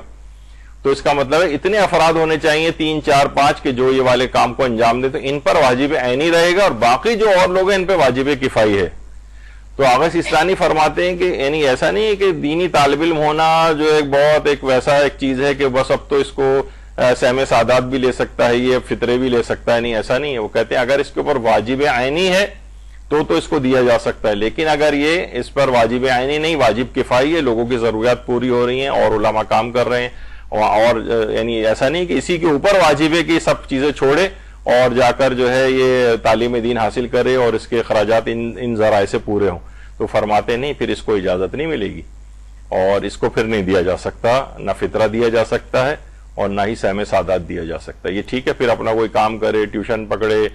ٹیوشن پڑھائے لوگوں کو، اس سے جو انکم کرے، کوئی اور کام سیکھے، یا اس فیلڈ ہی کو چھوڑ دے، یعنی واجب تو نہیں ہے اس کے اوپر، کیونکہ واجب عینی نہیں، واجب کفائی، اپنی ضروریات کے لیے مسائل کو حاصل کرنا واجب ہے اور معاشرے کی ضرورت کو پورا کرنا وہ آپ پر واجب کفائی ہے، تو آپ کے ضرورت نہیں ہے، بہت سارے علماء کام کر رہے ہیں اور ضرورت معاشرے کی پوری ہو رہی ہے، تو اس کی وجہ سے آپ کو فطرہ نہیں دیا جا سکتا، اس کی وجہ سے آپ کو سہم سادات نہیں دیا جا سکتا۔ ہاں چند ایک استثنائی مسائل ہیں، وہ بہت ان ڈیپتھ ہوگا کہ بہت سے لوگ جن پہ واجب کفائی نہیں بھی ہوتا وہ بھی بہت اگر ڈیپتھ میں جائیں تو ایک آدھ شیخ سے ان کو اجازت ملتی ہے، لیکن وہ اتنے عام شیخ نہیں ہے، تقریباً ایسے ہی ہے جیسے اجازت نہیں ہے۔ تو عام طور پر لوگ جو افراد ہوتے ہیں کہ بھئی فلاں دینی مدرسہ ہے، دینی مدرسے میں جو جا کر پیسے دے دیتے ہیں فطرے کے، یہ صحیح نہیں ہے، کیونکہ دینی طالب علموں کو اس انداز سے فطرہ دینا آقا سیستانی نے اس کو منع کیا ہے کہ اگر ان پر واجب عینی نہیں ہے تو ان کو فطرہ نہیں دیا جا سکتا اور نہ ہی سہم سعادت دیا جا سکتا ہے۔ اچھا، فطرہ دینے میں کچھ مستحب ترجیحات ہیں۔ مستحب ترجیحات، ایک تو یہ ہے کہ ظاہر ہے جس کو بھی فطرہ دیا جائے وہ کوشش یہ کرنی چاہیے کہ اگر اپنے خاندان میں پہلے وہ تلاش کرے کہ جو غریب افراد ہیں، اور بعض اوقات ضروری بھی نہیں ہوتا کہ جتنا فطرہ بالکل نکلا ہے، اگر آپ کو مثلا ہو رہا ہے کہ 1000 روپے مثلا ہم کہاں لے جا کے دیں گے، انہیں بھی شک ہو جائے گا،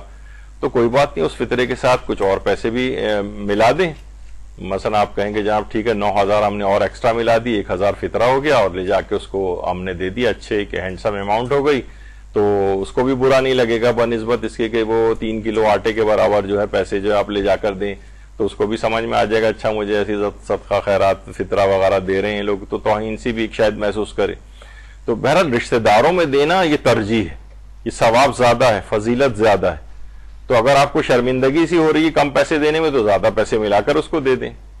اسی طریقے سے مثلا پڑوسیوں کے دوسری ترجیح یہ کہ پڑوسیوں کو دینا، عام طور پر انسان اپنے پڑوس کے اندر بھی نگاہ رکھے کہ کس کے حالات خراب ہیں کس کے نہیں ہیں، تو اگر آپ کے علم میں ہو کہ فلاں پڑوسی جو ہے ضرورت مند ہے تو اس کو بھی اس انداز سے ترجیح ہے کہ اس کو دیا جائے۔ اسی طریقے سے صاحبان علم کو دینے میں فضیلت ہے، معلوم ہے کہ فلاں عالم ہے اس کے حالات صحیح نہیں ہیں، مثلا اگر دیگر یہ سب شرطیں جو ہیں وہ پائی جا رہی ہیں، مثلا اس کے اندر غریب ہونے والی، یعنی علم کے اعتبار سے بھی غربا، یعنی ضروری نہیں کہ عالم ہی ہو، مثلا ایک جو ہے علم رکھنے والا ہے اور ایک جو ہے ایک غریب جو ہے وہ کم بالکل ایسی جاہل سا ہے، تو بہرحال صاحبان علم جس کا علم زیادہ ہے اس کو دینے میں فضیلت ہے۔ تو فطرہ دینے میں کچھ یہ مستحب ترجیحات بھی ہیں اس انداز سے۔ نہیں، بتانا ضروری نہیں، سہم سعادت دے رہے ہیں اس کو بھی بتانا ضروری نہیں کہ ہم آپ کو خمس سہم سعادت دے رہے ہیں، اور نہ ہی فطرہ دینے کو بتانے کی ضرورت ہے، نہ صدقات میں ضرورت ہے، نہ رد مظالم میں ضرورت ہے، کسی بھی طور پر اس غریب تک پیسہ پہنچ جائے اس کو کوئی مد بتانے کی ضرورت نہیں کہ آپ کو کس مد میں دیا جا رہا ہے۔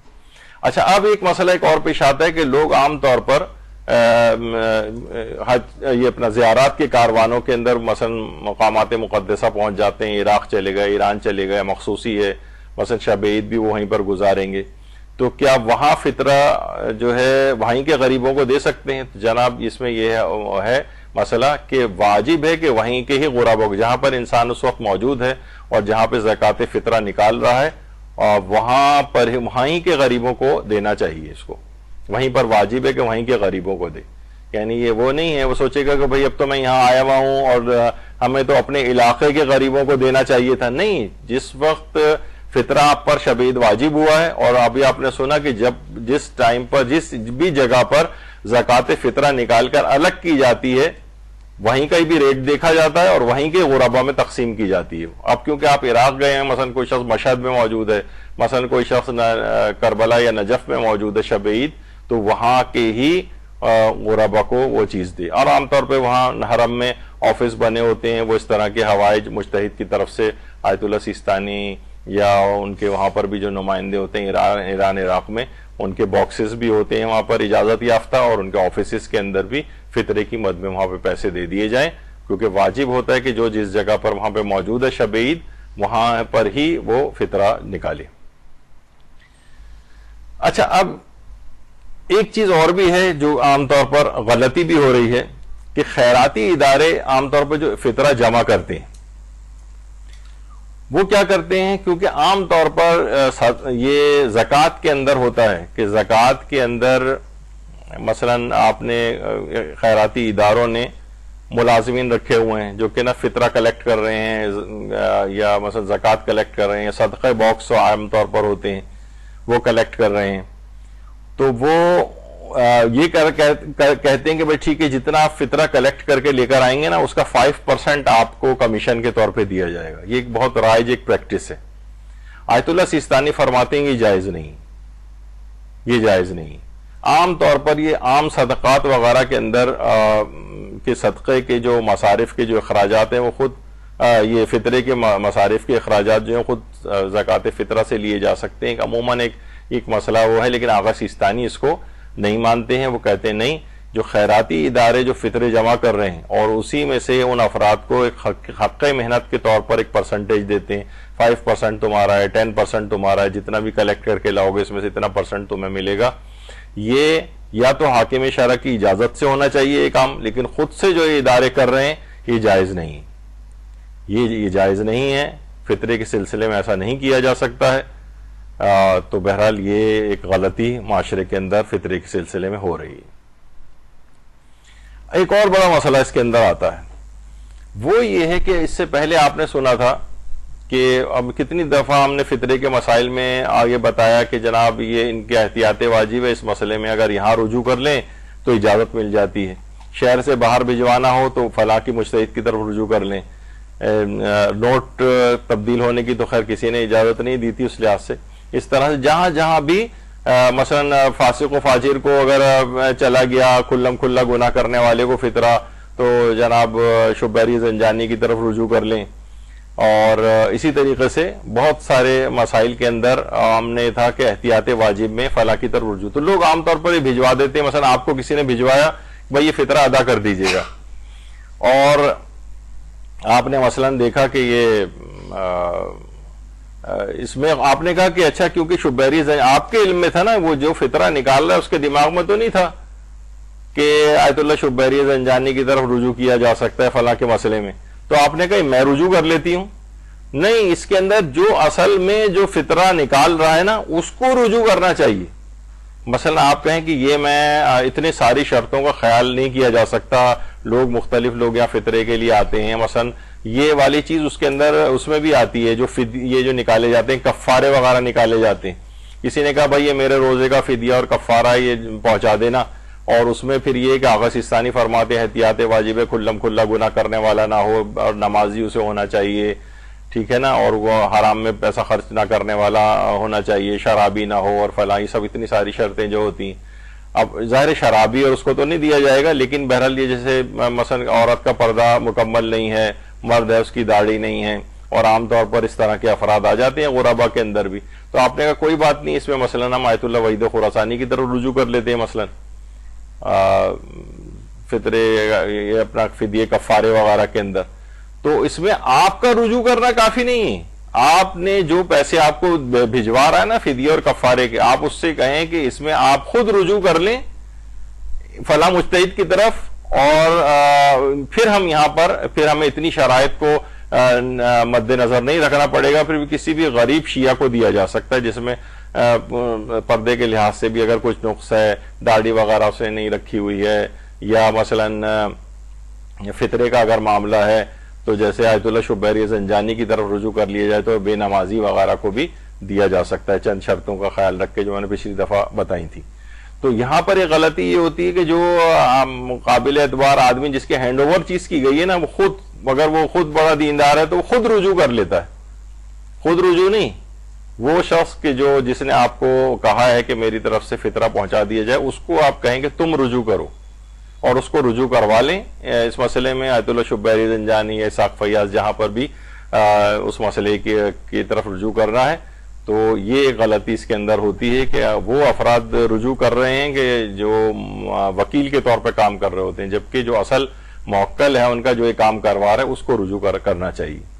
سر اگر کوئی رجوع کر رہا ہے یا کوئی رجوع کروا رہا ہے تو سر اس کی نیت کیا ہوتی ہے، اور کیا ہر بار اگر کوئی رجوع کرتا ہے کسی بھی مسئلے میں تو کیا سر ہر بار اس کی نیت الگ ہوتی ہے؟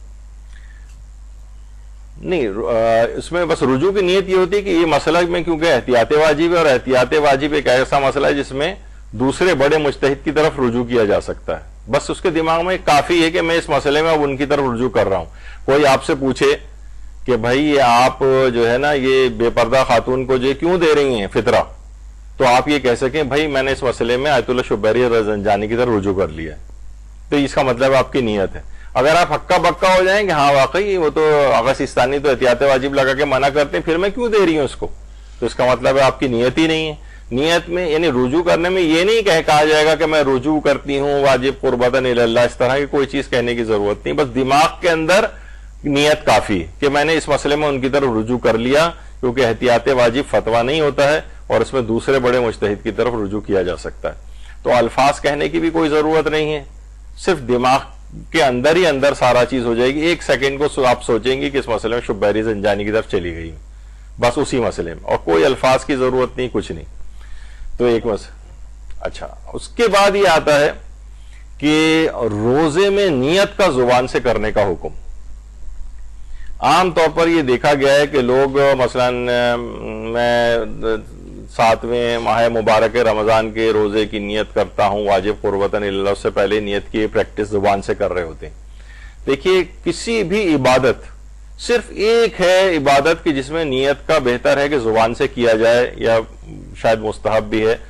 وہ ہے حالت احرام، جس وقت انسان احرام باندھ رہا ہوتا ہے تو احرام کی نیت زبان سے کرے، باقی کسی اور عبادت کی نیت کو زبان سے کرنا ضروری نہیں، بلکہ بہت سی عبادات ایسی ہیں جیسے نماز احتیاط، اس میں تو نماز کی نیت زبان سے نہیں کرنی چاہیے۔ نماز احتیاط جو آپ پڑھتے ہیں نا، تو اس میں یہ نہیں کہہ سکتے کہ میں نماز احتیاط پڑھتی ہوں واجب قربتاً اللہ،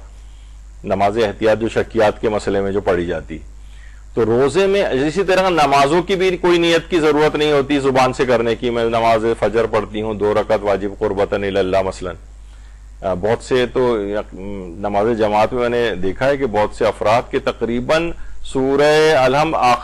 آخر ختم ہونے والا ہوتا ہے، ان کی ابھی تک نیت ہی چل رہی ہوتی ہے، میں نماز ظہر پڑھتا ہوں، اس طرح سے کر کے میں نے خود میرے ساتھ کھڑے ہوئے بعض افراد ہیں کہ تقریباً پیش امام کی سورہ الحمد ختم ہوگی، ان کی ابھی تک تکبیرۃ الاحرام بھی نہیں ہوئی، نیت چل رہی تھی۔ تو روزے میں یا نمازوں میں یا کسی بھی اور جگہ جہاں پہ بھی نیت کا ہوتا ہے، کسی بھی، یہ صرف دل کے ارادے اور خیال کا نام ہے نیت۔ کوئی آپ سے پوچھے کہ آپ کیا کر رہے ہیں تو آپ زبان سے بتا سکیں اس کو کہ بھائی میں یہ والا کام کر رہا ہوں۔ نیت کہتے ہیں کیا کر رہے ہو اور کیوں کر رہے ہو، یہ 2 سوالوں کے جواب آپ کو پتا ہونے چاہیے، چاہے اس وقت آپ کے دماغ میں بھی نہ ہو، لیکن پوچھنے پر دل کے نہا خانے سے نکل کر وہ بات آپ کی زبان پر آ جائے۔ مثلا کوئی آپ سے کہے کہ بھائی آپ یہ کیا کر رہے ہیں، آپ کہیں بھائی میں وضو کر رہا ہوں، یا وہ کوئی ہو سکتا ہے نا کہ آپ ویسے ہی پانی وانی ڈال لیں گے، گرمی لگ رہی ہے آپ پانی ڈال رہے ہیں، آپ خود حیران پریشان ہو جائے بھائی میں پانی کیوں ڈال رہا ہوں اپنے جسم کے اوپر، تو پھر آپ اس کا مطلب کہ آپ کی نیت نہیں، یعنی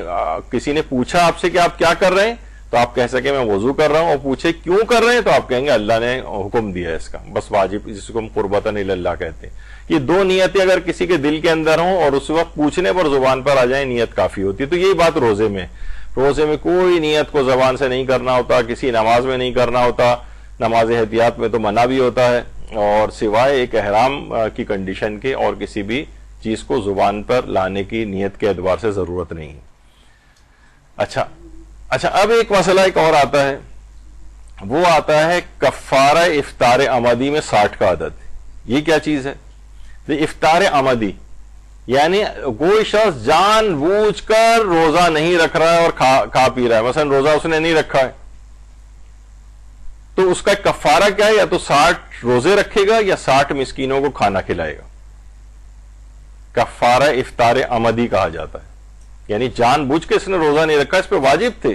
کہ روزہ خور ہے، تو کیا ہے فی روزہ اس کو یا تو 60 روزے رکھنے ہیں یا 60 مسکینوں کو کھانا کھلانا ہے۔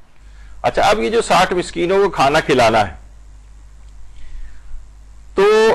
اس میں قیمت نہیں دے سکتا، وہ تو سب کو پتا ہے، بہت سے لوگ ابھی بھی کیا کرتے ہیں 60 کے پیسے بنائے اور غریب کو دے دی، نہیں یہ نہیں ہو سکتا، بلکہ ہر دن کے بدلے ان 60 فقراء کو 3 پاؤ جو طعام جو ہے وہ ادا کرے گا، وہ گیہوں بھی ہو سکتا ہے، آٹا بھی ہو سکتا ہے، روٹی بھی ہو سکتی ہے، کھجور جن علاقوں میں پوری میل کے طور پر کھائی جاتی ہے وہ بھی ہو سکتی ہے، اسی طرح کی اور غذائی مثلا گوشت بھی ہو سکتا ہے، چھولے بھی ہو سکتے ہیں، دالیں بھی ہو سکتی ہیں، یہ 3 پاؤ فی مستحق، یعنی 60 کا عدد مکمل کیا جائے گا، 60 کا عدد، یعنی اچھا یہ ان 60 کا ایک وقت میں دیا جانا بھی ضروری نہیں، 60 یعنی یہ نہیں کر سکتے کہ ہم نے کہا کہ اچھا 60 افراد ایک کے بدلے روزے کے بدلے 60 مسکینوں کو ہم 60 روزے تو نہیں رکھ سکتے، چلو 60 مسکینوں کو کھانا دے دیتے ہیں، تو یا تو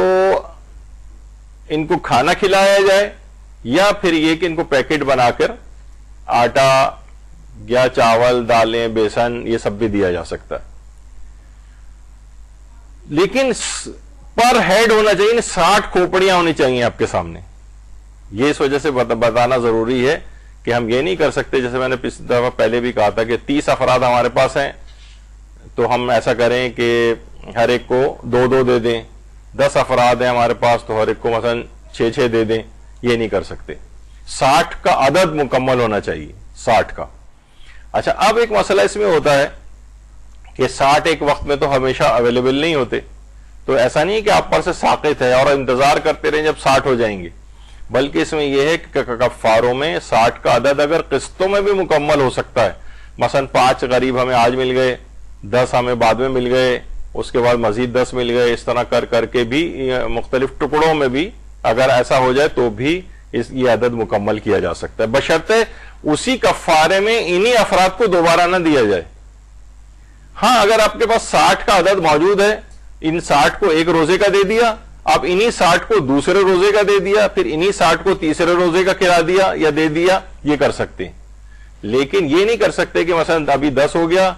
ایک کو کھلا دیا, پھر انہی 10 کو مزید اسی روزے میں سے مزید 10 بھی اس کو کاؤنٹ کر لی. یہ نہیں کر سکتے. اگلے روزوں کے کفارے میں کر سکتے ہیں. تو کفاروں میں 60 کا عدد قسطوں میں بھی مکمل کیا جا سکتا ہے.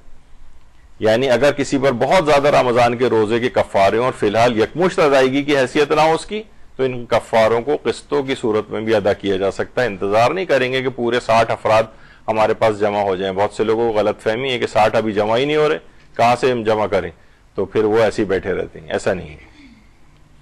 اچھا, بعض اوقات یہ بھی ہوتا ہے کہ کفارے میں کیا بالغ افراد ہی کو کفارہ دیا جائے. مثلا اگر ایسا ہو کہ ایک گھر ہے کوئی,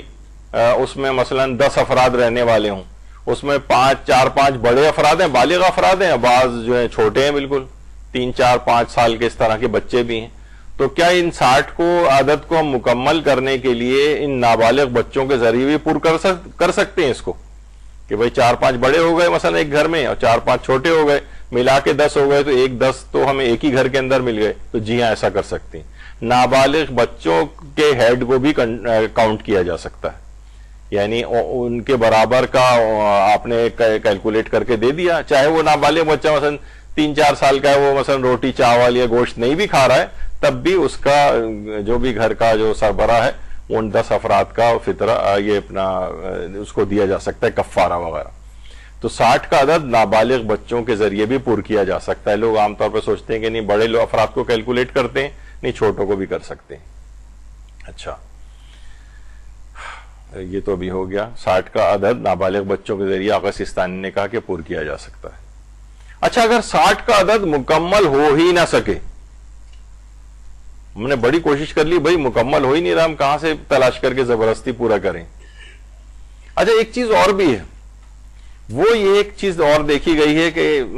ظاہر غریب کو کھانا بھی کھلا سکتے ہیں. مثلا یہ جو کفارے ہوتے ہیں, کفارہ عمدی, جیسے 100 کے بدلے 60 لوگ کرتے ہیں. غریب علاقے کی جو مساجد ہیں وہاں پر جا کر اور وہاں کے جو نمازی ہیں ان کے لیے کھانے کا انتظام کر دیتے ہیں مثلا. تو اس کے دیکھیے نا, اس میں آپ کو نہیں پتا کہ اس میں مستحق کون ہے اور مستحق کون سا نہیں ہے, کیونکہ غریب علاقے کی اگر مسجد بھی ہے,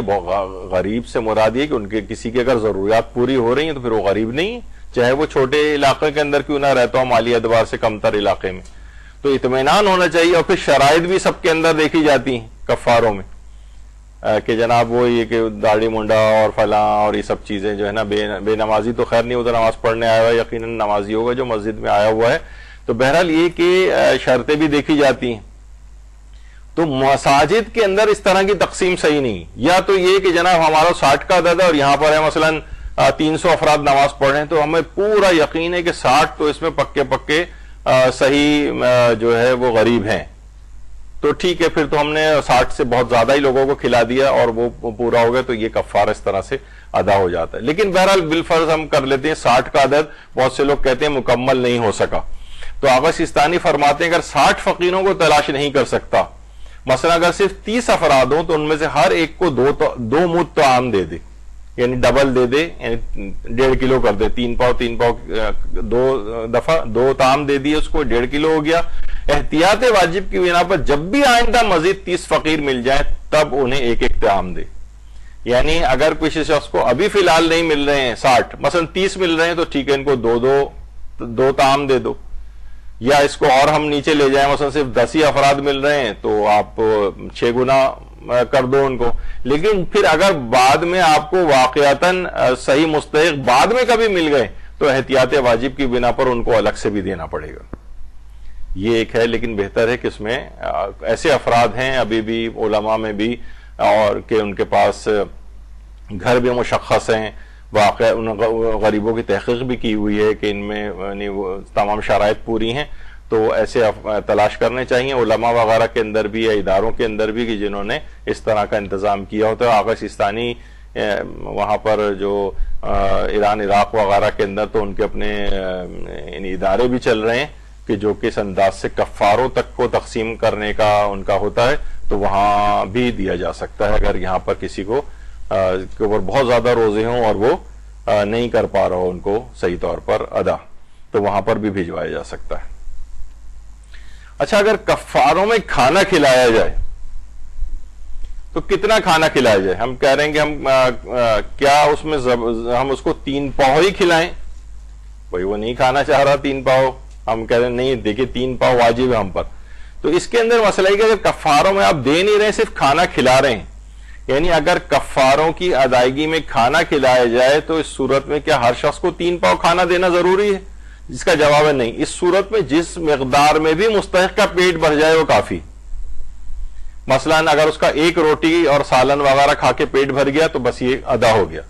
تو دیکھا جائے تو بھی 3 پاؤ وغیرہ تو نہیں ہوا، اللہ نے 3 پاؤ گوشت کھایا ہے،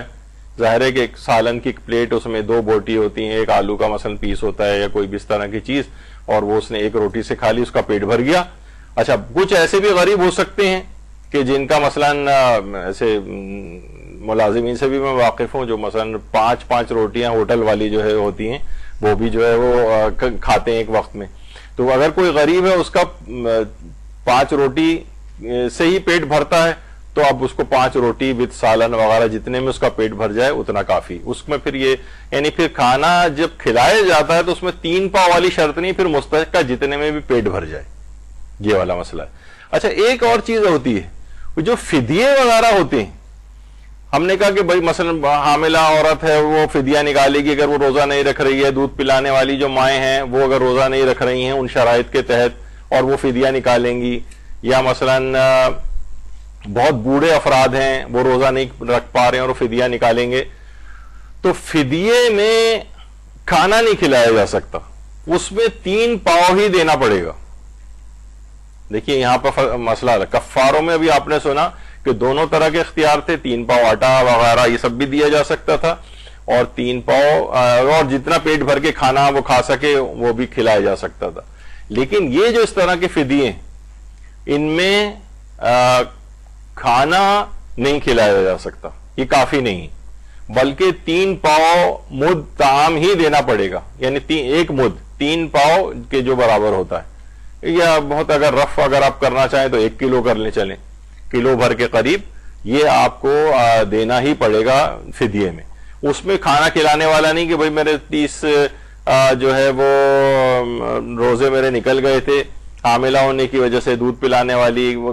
یا مثلا کوئی بوڑھا افراد ہے اس کو اگر نکالنا ہے مثلا تو وہ مسجد میں یا کسی جگہ ہے لوگوں کو غریبوں کو جمع کر کے کھانا کھلا دے، تو کھانا کھلانا کافی نہیں، اس کو 3 پاؤ فی مستحق ہی دینا پڑے گا۔ یہ ایک دماغ میں رہے، یہ بھی ایک غلطی عام طور پر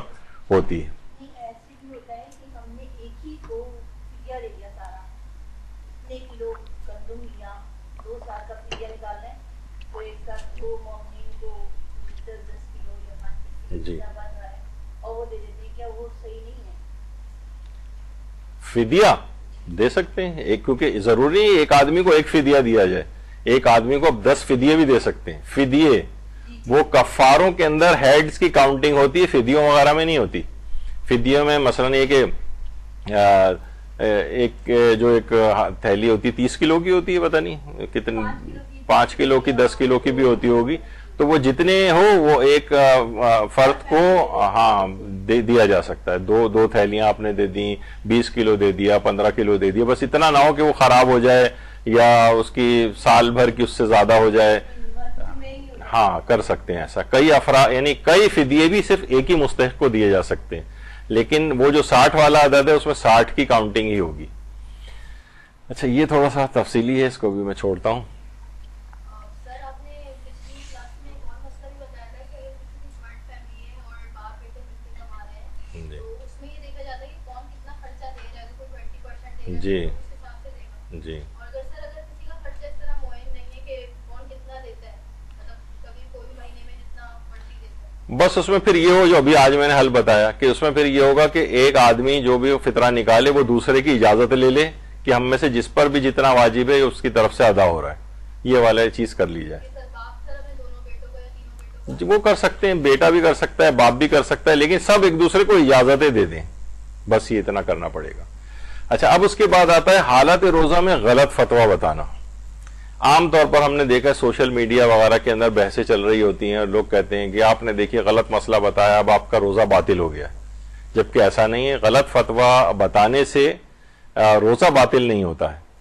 بلکہ اس میں یہ فرماتے ہیں کہ حالت روزہ میں لا علمی یا غلط فہمی یا جان بوجھ کر بھی اگر کسی کو غلط فقہی مسئلہ بتا دیں, جان بوجھ کے غلط بتائے تو وہ گناہگار ہوگا, وہ الگ بات ہے, لیکن اس سے روزہ باطل نہیں ہوتا ہے بشرطے اس مسئلے کی نسبت رسول و ائمہ سے نہ دی جائے.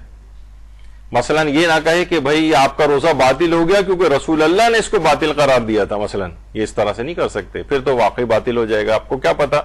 نہ آپ کو احادیث کا علم ہے, نہ کسی چیز کا علم ہے, نہ حدیث کی صحت کا علم ہے, آپ فتویٰ ویسے بھی غیر مجتہد کے لیے فتویٰ دینا ہی حرام ہے. تو لا علمی میں ایسا ہو جائے یا غلط فہمی میں ہو جائے, غلط مسئلہ بتا دیں یا جان بوجھ کر بھی غلط مسئلہ بتا دیں. اب یہ پتہ نہیں, یہ بہرحال ایک فرضی کیٹیگری ہے, کون ہے جو حالت روزہ بھی رکھا ہوا ہے اور پھر جان بوجھ کے بھی غلط فقہی مسئلہ بتا رہا ہے, تو بہرحال اس سے روزہ باطل نہیں ہوتا ہے, سوائے اس کے کہ اس کی نسبت مسئلے کی نسبت رسول و ائمہ سے دے. تو بہرحال اور مسئلے آگے آپ نے دیکھا کہ اس میں یہ بھی بات بھی ہے کہ مسئلے سے ناواقف شخص کو اندازے سے فقہی مسئلہ بتانا بھی جو ہے وہ اجتناب کرنا ضروری ہے, جائز نہیں اس کے لیے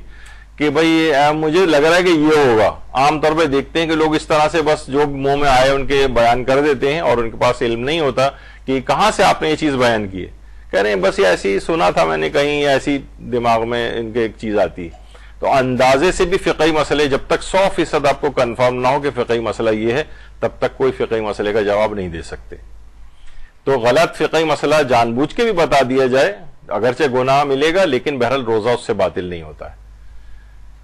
ایک اور چیز ہے جو بڑی غلط فہمی ہے, ماہ رمضان میں حالت روزہ میں ایک معصوم کا قول دوسرے معصوم سے نقل کر دینا. جب ہم نے یہ اس کا حل پہلے بتا دیتا ہوں. آغا سیستانی فرماتے ہیں کہ احتیاط واجب کی بنا پر وہ ایسے شخص کا کہ جو جان بوجھ کر, اگر کوئی شخص جان بوجھ کر سوال پوچھا گیا جان بوجھ کر یا بھولے سے ایک معصوم کا قول دوسرے معصوم سے منسوب کر کے بیان کر دے, تو کیا روزے پہ فرق پڑتا ہے؟ فرماتے ہیں اگر جان بوجھ کر ایسا کیا ہے تو احتیاط واجب کی بنا پر روزہ باطل ہو جائے گا, بھولے سے ایسا ہوا ہے تو روزہ صحیح. یعنی یہ نہیں کر سکتے کہ مثلا ہم کہیں کہ یہ چوتھے امام نے فرمایا, چوتھے امام کا تھا, ہم نے کہا کہ پانچویں نے فرمایا.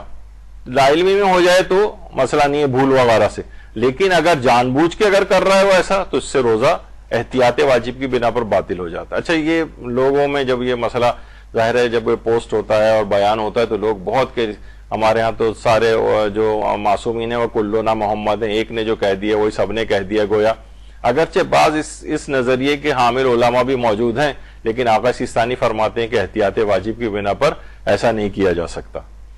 ایسا نہیں کیا جا سکتا. جس معصوم کا قول ہے اسی معصوم سے آپ کو نقل کرنا ہے, یا تو آپ کہیں معصوم نے فرمایا یہ کر دیں, اس میں معصوم کو مشخص نہیں کریں کہ پانچویں نے فرمایا, چھٹے نے فرمایا, ساتویں نے فرمایا, اگر آپ کو علم نہیں ہے. اندازے سے بھی ایسے ہی آپ ادھر کا ادھر نہیں کر سکتے, بس آپ کہیں معصوم کا قول یہ ہے مثلا, اور پھر وہ قول جو اگر آپ کو پتہ ہے تو وہ بیان کر دیں. تو جان بوجھ کے ایسا نہیں کر سکتے, لا علمی یا بھول وغیرہ میں ہو جائے تو بہرحال اس سے روزہ باطل نہیں ہوتا ہے. تو یہ آغا سیستانی نے اس میں احتیاط واجب لگائی ہے. تو لوگ اس پہ ہوتے ہیں کہ نہیں یہ تو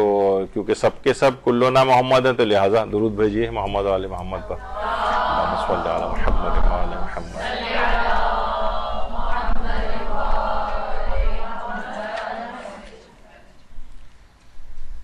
اچھا، اب ایک مسئلہ ایک اور آتا ہے، حالت روزہ میں حدیث کو غلط راوی سے منسوب کر کے بیان کر دینا. بعض اوقات ہوتا ہے کہ جناب آپ بیان کر رہی ہیں حدیث کہ دیکھیے زرارہ نے فرمایا تھا، بعد میں پتہ چلا کہ ارے وہ تو ابو بصیر کی روایت تھی، یا مثلا وہ تو کسی اور راوی کی روایت تھی. تو پھر اب کیا کیا جائے؟ تو حالت روزہ میں اگر حدیث کو غلط راوی سے منسوب کر کے اگر بیان کر رہے ہیں تو اس سے روزے پہ فرق نہیں پڑتا. حدیث صحیح تھی، بس آپ نے نسبت غلط راوی کی طرف دے دی، تو اس سے بھی روزے پر فرق نہیں پڑتا ہے. یعنی حالت روزہ میں اگر حدیث کو غلطی سے کسی غلط راوی یا صحابی امام معصوم سے منسوب کر دیں کہ فلاں نے معصوم سے روایت کی، جبکہ حدیث آپ نے صحیح بیان کی ہو، تو اس سے روزہ باطل نہیں ہوتا. البتہ بیان حدیث میں مکمل احتیاط کی ضرورت ہے. تو بہرحال اچھا، اس میں یہ بھی ہوتا ہے کہ جیسے شاید میں نے پچھلی دفعہ بھی اس کو عرض کیا تھا کہ ایک عالم تھے آیت اللہ بہجت سے، انہوں نے کہا کہ بھائی میں تو رمضان میں نا افطار کے بعد درس رکھتا ہوں، افطار سے پہلے نہیں رکھتا حالت روزہ میں، کیونکہ وہ ممکن ہے حدیث جو ہے نا غلط طور پہ بیان ہو جائے، روزے پہ فرق پڑ جائے. تو آیت اللہ بہجت ان پہ بڑے حیرانگی کا اظہار کیا کہ کہنے لگے یعنی یہ تمام غلطیاں وغیرہ حالت روزہ کے بعد آپ جائز سمجھتے ہیں ان سے غلط منسوب کرنا؟ یعنی آپ تو کے لحاظ سے تو ایک ہی بات ہونی چاہیے، جب تک حدیث کنفرم نہ ہو تب تک کسی معصوم سے نسبت نہ دیں، چاہے آپ حالت روزہ سے ہوں یا نہ ہوں، اس سے فرق نہیں پڑتا. اور وہی احتیاط کا تقاضا غیر رمضان یا غیر روزہ میں بھی اسی طرح سے حدیث کے بیان کے سلسلے میں رکھنا چاہیے. تو بہرحال پوری کوشش کریں کہ جب تک اس وقت تک بیان نہ کریں حدیث کو کہ جب تک کہ اچھی طرح سے کنفرم نہ ہو، یا اس طرح کے الفاظ استعمال کریں. اچھا، براہ راست نسبت بھی نہ دیں، یہ بھی آگے چل کر کبھی میں بیان کروں گا. مثلا آپ یہ کہہ دیں کہ روایت میں بیان ہوا ہے، وہ خیر ابھی آگے چل کر اس کا ذکر آئے گا. تو اس سے آپ کی بہت ساری چیزوں میں بچت ہو جاتی. روایت کی گئی ہے، یہ بھی اگر آپ کہتے ہیں اس کے بعد پھر حدیث بیان کر دیں جس کے متعلق آپ کو پتہ نہ ہو کہ صحیح بھی ہے یا نہیں، تو اس سے آپ کا روزہ کم سے کم یہ بچ جاتا ہے. حالت روزہ میں آیات قرآنی کے غلط تلفظ سے ادائیگی. اچھا، اس میں کیا ہوتا ہے، بڑے ایک عجیب چیز دیکھنے میں آئی لوگوں میں کہ وہ رمضان کے دنوں میں جن کو قرآن بہت زیادہ اچھا پڑھنا نہیں آتا، وہ تلاوت قرآن کو اوائڈ کرتے ہیں کہ ایسا نہ ہو بھائی غلط تلفظ ہو جائے تو ہمارا تو روزہ ہی باطل ہو جائے گا. تو حالت روزہ میں آیات قرآنی کے غلط تلفظ سے بہرحال روزہ باطل نہیں ہوتا ہے. یعنی حالت روزہ میں اگر کسی آیت کو یا کسی حدیث کو بھی غلطی سے یا بھول کر غلط تلفظ سے پڑھ دیا جائے تو اس سے روزہ باطل نہیں ہوتا ہے. البتہ کوشش پوری کرنی چاہیے قرآن و حدیث کو صحیح تلفظ کے ساتھ پڑھا جائے. لیکن ایسا نہیں ہے کہ لوگ نا اتنی بڑی سعادت کو اپنے ہاتھ سے کھو دیتے ہیں کہ نہیں بھائی ایسا نہ ہو کہ ہمارا تو اتنا اچھا تلفظ نہیں ہے، غلطی وغیرہ ہو گئی تو ماہ مبارک رمضان میں قرآن ہی نہیں پڑھتے اس ڈر سے. وہ ٹھیک ہے کہ اپنے آپ کو بہتر کرنی چاہیے، اور کتنے ایسے افراد ہیں کہ پوری گزر جاتی ہیں ان کی عمریں، اور بہرحال وہ اسی طریقے سے قرآن کو صحیح حد تک کہ 2 رکعت نماز تک کو صحیح پڑھنا ان کے لیے مشکل ہوتا ہے. مختلف سفروں میں زیارات پہ، حج وغیرہ پہ ہم دیکھتے ہیں کہ پوری زندگیاں گزار کے بزرگ 70 80 سال تک اور 2 رکعت نماز بھی ٹھیک سے پڑھنی نہیں آتی. تو بہرحال کم سے کم ان کو کم سے کم اپنے واجبات کی حد تک تو یہ چیزیں صحیح طور پر ان کو آنی چاہیے. ہاں البتہ آغا سیستانی فرماتے ہیں کہ روزے میں کوئی شخص قرآن کی تلاوت میں غلطی کرے جبکہ تلاوت کے وقت اس کا مقصد یہ نہ ہو کہ وہ خدا کی طرف سے نازل کیے گئے قرآن کو بیان کر رہا ہے، تو اس کا روزہ صحیح. یعنی غلط آیت بنا کر اپنی طرف سے کوئی چیز پیش نہ کر رہا ہو بشرطے، یعنی غلطی سے اگر ایسا کر رہا ہے تو اس کا ٹھیک ہے، یعنی روزے پر اس کے فرق نہیں پڑے گا، سوائے اس کے کہ وہ غلط بات پہ ہی مصر ہو جائے. آج کل اس قسم کے بھی افراد پیدا ہو گئے ہیں کہ جو اپنی غلطی کے اوپر مصر ہوتے ہیں کہ نہیں یہی ہے جو میں کہہ رہا ہوں اسی طرح سے، تو ان کے ساتھ مسئلہ ہو سکتا ہے. بہرحال حالت روزہ میں تلفظ وغیرہ کی اگر غلطی جان بوجھ کے وہ نہیں کر رہا ہے اور قرآن کی طرف براہ راست ویسی نسبت نہیں دے رہا ہے کہ اللہ نے بھی ایسے ہی نازل کیا ہے، تو بہرحال اس کا روزہ ٹھیک شمار ہوتا ہے. ایک اور بھی چیز ہے کہ غلط فہمی کی بنا پر کسی حدیث کو معصوم سے منسوب کر دینا. مثلا روزے دار کسی چیز کے بارے میں اعتقاد رکھتا ہے کہ وہ واقعی قول خدا، قول پیغمبر یا قول امام معصوم ہے، اور اسے ان ہستیوں سے منسوب کرنے کے بعد یہ معلوم ہو کہ میری نسبت صحیح نہیں تھی، تو اس کا روزہ باطل نہیں ہوگا. یعنی وہ یہ سمجھ رہا ہے کہ یہ واقعی پروردگار نے کہا ہے، یہ واقعی اسے 100% یقین تھا اس وقت جب بھی تو اس نے بیان کیا ہے کہ قول امام ہے یا قول نبی. بعد میں تحقیق کی تو اسے پتہ چلا کہ مجھے تو غلط فہمی ہوئی تھی، یہ تو ان کا قول ہی نہیں ہے. جیسا کہ حضرت امیر المومنین علی ابن ابی طالب علیہ الصلوۃ والسلام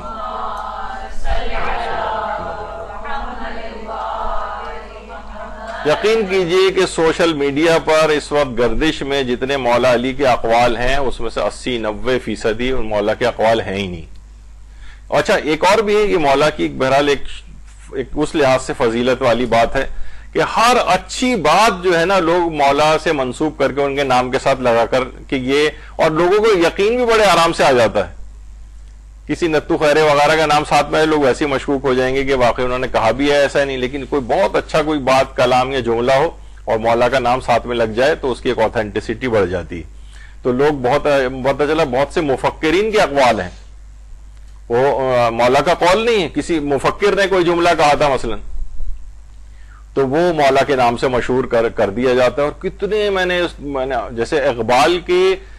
جو اس وقت گردشی جو سوشل میڈیا کے اوپر جو اشعار ہیں اس میں سے کتنی بڑی تعداد جو ہے وہ اقبال کی نہیں،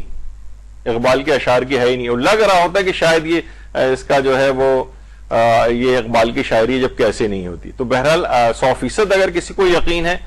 کہ یہ رسول یا امام کا قول اس نے بیان کر دیا، بعد میں پتہ چلا کہ ارے بھائی یہ تو نہیں تھا، جب کتاب کھولی دیکھا تو ارے یہ تو ان کا قول ہی نہیں ہے، تو مثلا کسی مفکر کا ہے. تو پھر اس مسئلے میں جیسے کہا جاتا ہے عام طور پر کہ کلو یوم عاشورا و کلو ارض کربلا جو ہے اس کو چوتھے امام سے منسوب کیا جاتا ہے، یا مثلا چوتھے امام سے وہ منسوب کیا جاتا ہے کہ کوفہ جو ہے وہ ایک خاموش امت کا نام ہے. پتہ نہیں اس طرح کے بہت سارے میں نے دیکھا جو چوتھے امام نے کبھی نہیں کہے، مولا نے کبھی نہیں کہے اس طرح سے. تو یہ بعض اوقات مفکر کے اقوال ہیں جو معصومین کی طرف نسبت دے کے نقل کیے جاتے. کوئی دھوکے میں آ گیا، وہ یہی سمجھتا رہا اور اس نے بیان کر دیا، بعد میں دیکھا تو پتہ چلا یہ تو ان کا قول ہی نہیں ہے، تحقیق کرنے کے بعد پتہ چلا یا بعد میں مطالعے کے دوران پتہ چلا تو اس کے وہ روزے صحیح شمار ہوں گے کیونکہ اس نے غلط فہمی کی بنا پر یہ اس کو منسوب کر دیا تھا. ٹائم پورا ہو گیا اور لیکن گفتگو نامکمل رہ گئی ہے. اب دیکھتے ہیں کہ کیا صورتحال ہوتی ہے. انتظامیہ مجھے اس کے نمبر 4 کی اجازت دیتی ہے، لیکن آپ کے خیال میں کیا یہ جو بھی مسائل بیان ہو رہے ہیں مورد ابتلا ہیں اور فائدے مند ہیں یہ بیان کرنا آپ کے لیے؟ ہاں، تو کیونکہ دیکھیے غلط فہمیاں ہیں، چیزیں ہیں اس کے اندر، اس وجہ سے ہم یہ بیان کر رہے ہیں. کیونکہ بہت سے دیکھیے اس قسم کے افراد ہیں ہمارے پاس، ایسے بھی آتے ہیں خواتین کے جو بہت ناراض ہو رہی ہوتی ہیں. مثلا پچھلی دفعہ یہ سگریٹ کا مسئلہ اور الیکٹرانک سگریٹ کا مسئلہ بیان ہوا تو ایک خاتون نے تو بہت خطرناک ایک باقاعدہ ایک وائس ریکارڈنگ جو ہے بنا کر بھیجی ہمارے پاس کہ عورتوں کو آخری سگریٹ کے مسائل بتانے کی کیا ضرورت ہے آپ کو. حالانکہ 5-7 منٹ کا مسئلہ تھا. میں تو ہم نے ان کو یہی بتایا کہ بھائی یہ جو مورد ابتلا مسئلے ہوتے ہیں نا، یہ صرف یہ آپ کی جو خواتین یہاں پر بیٹھی ان کے لیے نہیں بلکہ پوری دنیا میں سنے جا رہے ہوتے ہیں. جی ہاں، خاندان میں ہیں، بچے ہیں، بھائی ہیں، شوہر ہیں، والد ہیں. میں نے یعنی ہم یہی ان کو کہتے ہیں کہ بھائی مثلا آپ لوگوں لیے تو نہیں، پچھلے گروپ سے ہم نے داڑھی کے فقہی احکام کے اوپر پورے یہاں پر درس لیے ہیں.